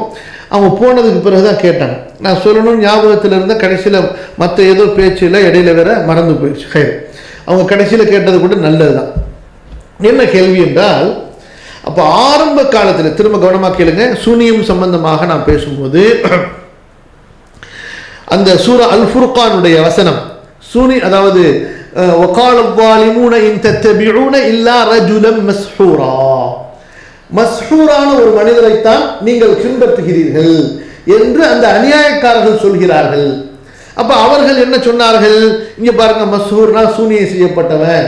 சூனியம் செய்யப்பட்டவன் யாரெல்லாம் நபியை சொன்னாங்களோ அவர்களை எல்லாம் அல்லாஹு தஆலா அநியாயக்காரர்கள் சொல்றான் என்று அவர்கள் சொன்னார்கள். அப்ப அதற்கு நாம் பதில் சொல்லும் பொழுது என்ன கூறினோம் என்றால், தஃப்சீர் தபரியை எடுத்து பார்த்தபோது சஹாபாக்கள் எல்லோரும் அதுபோன்று அவர்களுக்கு பின்னால் வந்த அறிஞர்கள் எல்லாம், அதாவது இப்படி ஒரு கருத்து வர்றதுக்கு முன்னாடி, இது எப்ப எழுதப்படுகிற தஃப்சீர்? இது ஹிஜ்ரி 200வது நூற்றாண்டின் கடைசியில எழுதப்படக்கூடிய தஃப்சீர் இது. அப்ப அந்த நூற்றாண்டிலே அரபி மொழியின் அந்த புலவர்கள் யாரு, பிறப்பிலிருந்து அரபி மொழியில பண்டிதர்களா இருக்கிறாங்கல்ல, அவர்களிடமிருந்தும் அது போன்ற ரசூல் ஸல்லல்லாஹு அலைஹி வஸல்லம் இடத்திலிருந்து கேட்ட விளக்கங்களை கொண்டும் தொகுக்கப்பட்டதுதான் இந்த தஃப்சீர் தபரி என்பது. அப்ப அந்த சஹாபாக்களுடைய அறிவிப்பை வைத்து இமாம் தபரி அவங்க சொல்லும் பொழுது இந்த இடத்துல மஸ்ஹூர் என்பதுக்கு ஒரே ஒரு கருத்தை மட்டும்தான் சொல்றாங்க, அதுக்கப்புறம் அப்படியே போயிடுறாங்க. அந்த கருத்தை தான் சென்ற வாரம் நாம் கூறினோம். அது என்ன கருத்து? மஸ்ஹூரான மனிதர் என்றால் குடல் உள்ளவர், வயிறு உள்ளவர், அதாவது சாப்பிடக்கூடிய மனிதரை பின்பற்றுறீங்களப்பா. ஏன்னா அதுக்கு முன்னாடி என்ன வருகிறது? என்னப்பா ஒரு மலக்கை இறக்கிற வேணாமா, இவர் என்னப்பா சாப்பிட்றாரு, கடத்தரவுக்கு போறாரு, அதை சொல்லும் போதுதான் இதை சொல்லி அவங்க முடிக்கிறாங்க. என்னப்பா குடல் உள்ள ஒரு மனுஷனை போய் பின்பற்றி கொண்டிருக்கிறீர்களே அப்படின்னு இந்த மஸ்ஹூர் என்பதற்கு அர்த்தம் சொல்கிறார்கள் என்று நாம் சொன்னோம். அப்ப இந்த தஃப்சீர் படி போயிட்டா இங்க சூனியங்கிற பேச்சுக்கே இடம் கிடையாது. சரி, அப்ப சூனியம் செய்யப்பட்டவர்கள் தானே பல தர்ஜமாக்கள்ல தமிழ்லையும் சரி சில ஆங்கில மொழிபெயர்ப்புகளையும் சரி செய்யப்பட்டிருக்குது. அப்ப இந்த தர்ஜமா எப்ப இருந்து வந்துச்சு? அப்ப நான் உங்களுக்கு போன வாரம் சொல்லும்போது கூறினேன், இதனுடைய வெளிரங்கத்தை பார்த்து அப்படியே அர்த்தம் வைத்தவர்கள் என்ன செய்து விட்டார்கள்? சூனியம் செய்யப்பட்டவர் என்ற அர்த்தத்தை வச்சுட்டாங்க. அப்ப சூனியம் செய்யப்பட்ட ஒரு மனிதரைத்தான் நீங்கள் பின்பற்றுகிறீர்கள் என்று அந்த அநியாயக்காரர்கள் சொல்கிறார்கள். சரி, இப்ப இவர்களுடைய இந்த கருத்தின்படி வைத்து இப்படிங்க பின்னாடி வந்த அறிஞர்கள் சொல்லியிருக்காங்களா இல்லையா? அப்ப அந்த கருத்தின்படி வைக்கும்போது புரியுதா? இந்த கவனமா கேளுங்க, சூனியம் செய்யப்பட்ட மனிதரைத்தான் நீங்கள் பின்பற்றுகிறீர்கள் என்று இப்ப தர்ஜுமால உள்ள மாதிரி வைக்கிற. அப்படி வைக்கும்போது அப்ப யாரெல்லாம் ரசூல் ஸல்லல்லாஹு அலைஹி வஸல்லத்துக்கு சூனியம் வைக்கப்பட்டது என்று சொல்கிறார்களோ அவர்கள் எல்லாம் அநியாயக்காரர் லிஸ்ட்ல வந்துருவாங்க. எனவேதான் நாங்கள் ரசூலுல்லாஹ்க்கு சூனியம் செய்யப்படவில்லைன்னு மறுக்கிறோம், எனவேதான் புகாரியுடைய ஹதீஸை நாங்கள் மறுக்கிறோம் அப்படின்னு அவங்க நியாயம் கற்பிக்கிறாங்க. புரியுதா? சரி, இப்போ இந்த இடத்துல ஒரு சில கேள்விகள். ஒன்று என்ன,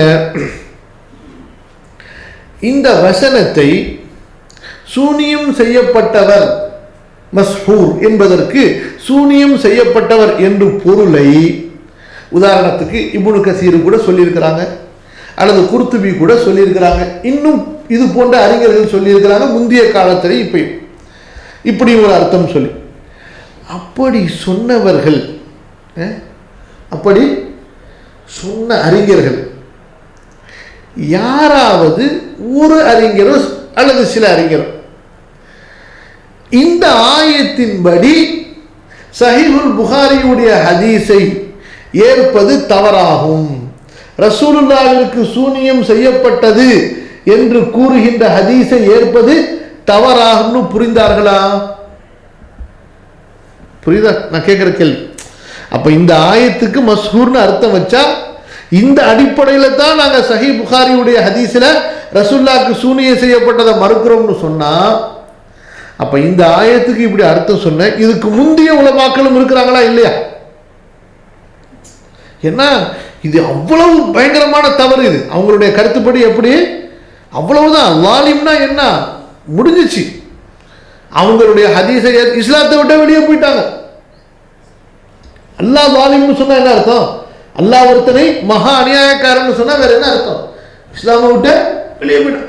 இப்படிப்பட்ட ஒரு கருத்தை இந்த குர்ஆன் வசனம் கொடுக்கிறது. அப்ப அதுக்கு மாற்றமா சூனியத்தினுடைய ஹதீஸை நம்ம ரசூலுல்லாஹ்க்கு சூனியம் செய்யப்பட்டது என்பதை அப்படியே வெளிரங்கத்திலிருந்து ஏற்றுக்கொண்டா இப்படிப்பட்ட ஒரு நிலை வந்துவிடும் என்பதை இதற்கு முன்னால் உள்ளவர்களில் யாராவது புரிந்திருக்கிறார்களா, சொல்லி இருக்கிறார்களா? இது ஒரு கேள்வி கண்டிப்பா வரும். இது என்ன, இந்த கேள்வியை நீங்க இங்க மட்டும் கேட்க மாட்டீங்க, எல்லா இடத்திலையும் கேட்கிற கேள்வி. ஏன் மார்க்கம் என்பது ஏதோ நமக்கு மட்டும் இறக்கப்பட்ட சொத்தா? அப்ப நம்ம குர்ஆன் சுன்னாவை பற்றி பிடித்தல்ங்கிற பாடத்துல கடைசியில முடிக்கும் போது இந்த மார்க்கம் மண்ணடிக்கு மட்டும் சொந்தமானது கிடையாது. இந்த மார்க்கம் எப்படிப்பட்ட மார்க்கம்? இது உலகளாவிய மார்க்கம். இது அல்லாஹ் இதை மக்காவிலே இறக்கினான், மதீனாவிலே இறக்கினான்.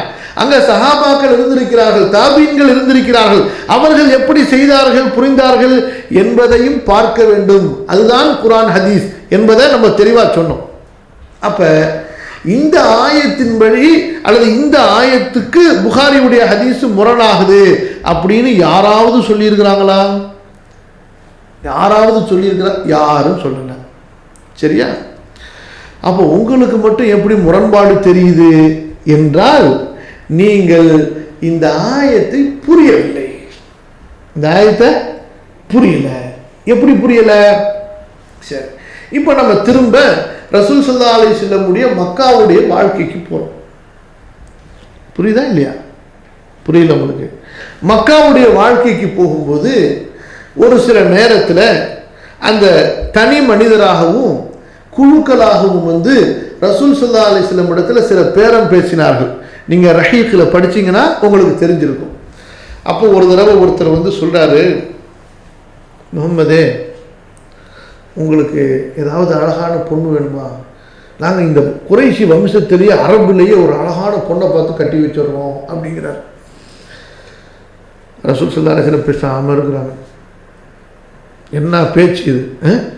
அப்புறம் முஹம்மதே உங்களுக்கு ஏதாவது ஆட்சி வேணுமா? எங்களெல்லாம் ஆட்சி செய்யணும்னு ஆசையா உங்களுக்கு? நீங்கள் தான் அரசர்னு நாங்கள் ஏற்றுக்கிறோம் அப்படிங்கிறாரு.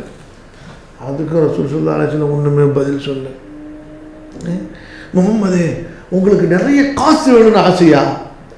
அப்போ நாங்கள் எங்கள்கிட்ட இருக்கிற காசெல்லாம் வசூல் பண்ணி உங்கள்கிட்ட கொடுத்துருவோம், நீங்கள் பெரிய பணக்காரர் ஆயிடலாம் அப்படின்னு கேட்குறாரு. அப்பையும் ரசூல் ஸல்லல்லாஹு அலைஹி வஸல்லம் ஒன்றும் பதில் சொல்ல. அப்போ கேட்குறாரு, முஹம்மதே உனக்கு ஏதாவது இந்த ஜின்னு ஷைத்தான் இந்த மாதிரி ஏதாவது பிரச்சனை இருக்கா?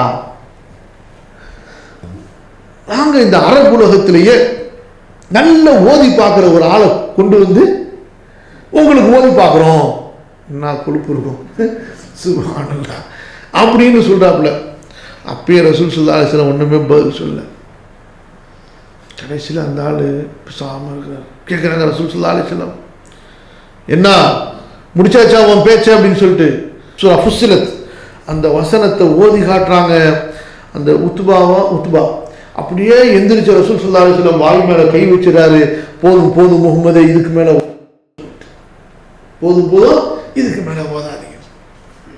அப்போ மக்காவிலே அந்த முஷ்ரிக்குகள் ரசூல் ஸல்லல்லாஹு அலைஹி வஸல்லம் அவங்களுக்கு இந்த மாதிரி ஏதாவது பிரச்சனை இருக்குமோ, அதனால தான் இவர் புதுசாக ஏதோ வளர்றாரோ, இதனால ஜின்னு ஷைத்தானுடைய செய்வினை சூனியங்களுடைய தாக்கம் இவருக்கு ஏதாவது மாறி இருக்குதோ என்பதாகவும் ரசூல் ஸல்லல்லாஹு அலைஹி வஸல்லம் அவர்களை பரிகசித்தார்கள் என்பதை நாம் பார்க்கிறோம் சீரால பார்க்கும்போது.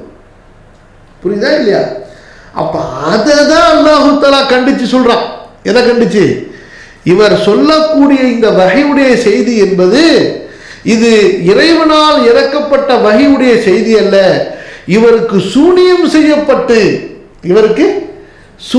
செய்யப்பட்டு சூனியத்தால் புத்தி பேதலித்ததால் இவர் உளரக்கூடிய உளறல்கள் இது.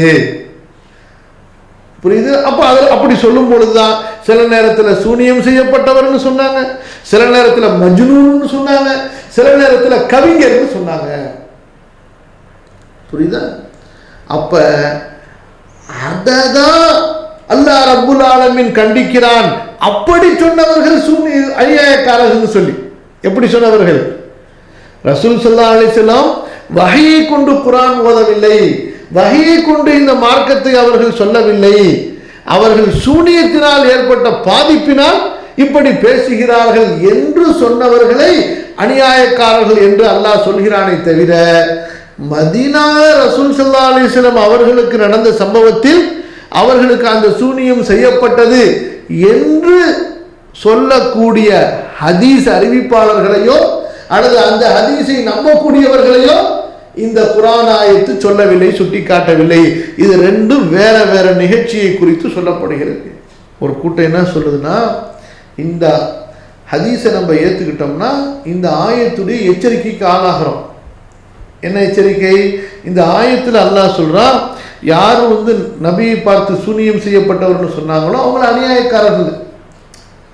அப்ப ஹதீஸ்ல ரசூலுல்லாஹ்க்கு சூனியம் செய்யப்பட்டாங்கன்னு சொல்றது, அந்த ஹதீஸை நீங்க ஏத்துக்கிட்டீங்கன்னா பெரிய பிரச்சனையா போயிடும். ஏன்னா அல்லாஹ் சூனியம் செய்யப்பட்ட மனிதன் ரசூலுல்லாஹை பார்த்து சொன்னவங்கள அநியாயக்காரன் அல்லாஹ் சொல்லிட்டானு. எப்பா ஈமான பாதுகாக்கிறதுல இவங்களுக்கு ரொம்ப அக்கறைப்பா. என்ன யாருக்கு? தாபியீன்களுக்கு இல்லாத அக்கறை, இமாம்களுக்கு இல்லாத அக்கறை. என்ன இருக்கணும் அக்கறை, கண்டிப்பா ஒருத்தர் மிஞ்சி தான் போகணும்னு நம்ம முயற்சி பண்ணணும். அதுக்காக வேண்டி நமக்கு முன்னாடி போன எல்லாருமே காஃபிர், எல்லாமே அநியாயக்காரன், யாருக்குமே ஒன்றும் விளங்கலை, நான் தான் கரெக்டாக விளங்குறேன்னு சொன்னா அப்போ ஏதோ பிரச்சனை. எல்லாரும் கரெக்டாக ரூட்டில் போயிட்டு இருக்காங்க. இடையில ஒருத்தர் எல்லாம் என்ன இப்போ ராங் ரூட்டில் போறீங்கன்னு சொன்னா புரியல உங்களுக்கு? இப்போ எல்லாம் போயிட்டே இருக்காங்க கரெக்டாக. ஒருத்தன் வரா, ஏய் இன்னைக்கு எல்லாம் ஏன் ராங் ரூட்டில் போறீங்கன்னு சொல்லிட்டு, அப்போ ராங் பிரச்சனை யார்கிட்ட இருக்குது? அந்த ஒரு ஆள்கிட்ட இருக்குதுன்னு புரியணும். இப்போ நம்ம என்ன செஞ்சிடறோம்? இவனை பார்த்துட்டு ஆமா முன்னாடி போனவங்களாம் தப்பாக தான் செஞ்சுருப்பாங்களோ. முன்னாடி போனவங்கன்னா நீங்கள் புரியணும், நம்ம யாரை சொல்லலை, எங்கள் அத்தாவை உங்கள் அத்தாவை சொல்லலை. புரியுதா இல்லையா? எங்கள் அத்தா உங்கள் அத்தா தப்பு பண்ணியிருக்கலாம். இந்த மௌலூது வந்துச்சு, மீலாது வந்துச்சு, கந்தூரி வந்துச்சு. நம்ம முன்னாடி போனவர்கள் என்று யாரை சொல்கிறோம்? சஹாபாக்களை சொல்கிறோம், தாபிஈன்களை சொல்கிறோம், இமாம்களை சொல்கிறோம். யாரின் மூலமாக மார்க்கம் பாதுகாக்கப்பட்டது அவர்களை சொல்கிறோம். அப்ப அவங்களெல்லாம் இந்த ஆயத்துக்கு ஹதீஸ் முரணுன்னு விளங்கல, உங்களுக்கு மட்டும் முரணுன்னு விளங்குது. அப்ப இந்த ஹதீஸுக்கு ஆயத்துக்கு என்ன விளக்கம்னு பார்த்தா, இந்த ஆயத்து எதை பற்றி சொல்கிறது?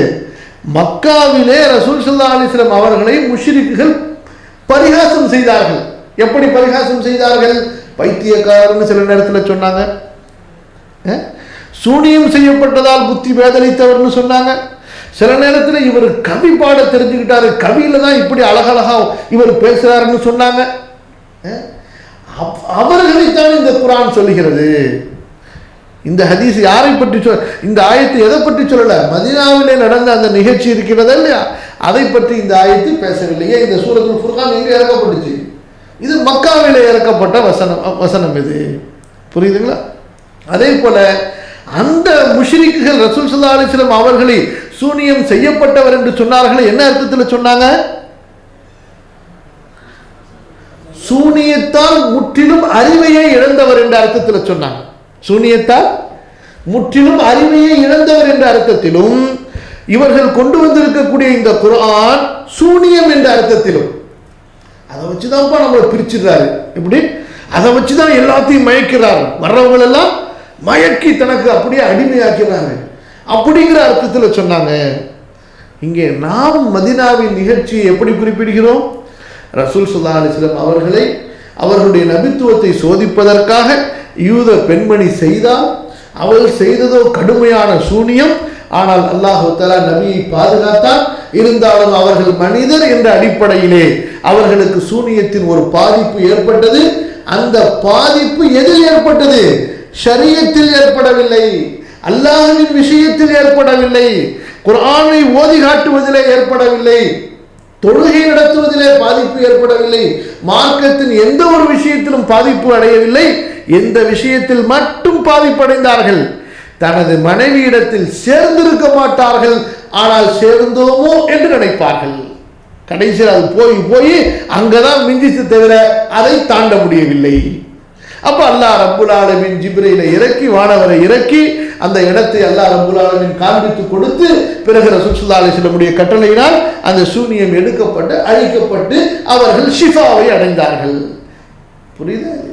அப்ப அவர்கள் நபியாக இருக்கின்ற ரசூல் ஸல்லல்லாஹு அலைஹி வஸல்லம் மனிதராகவும் இருக்கிறார்கள்.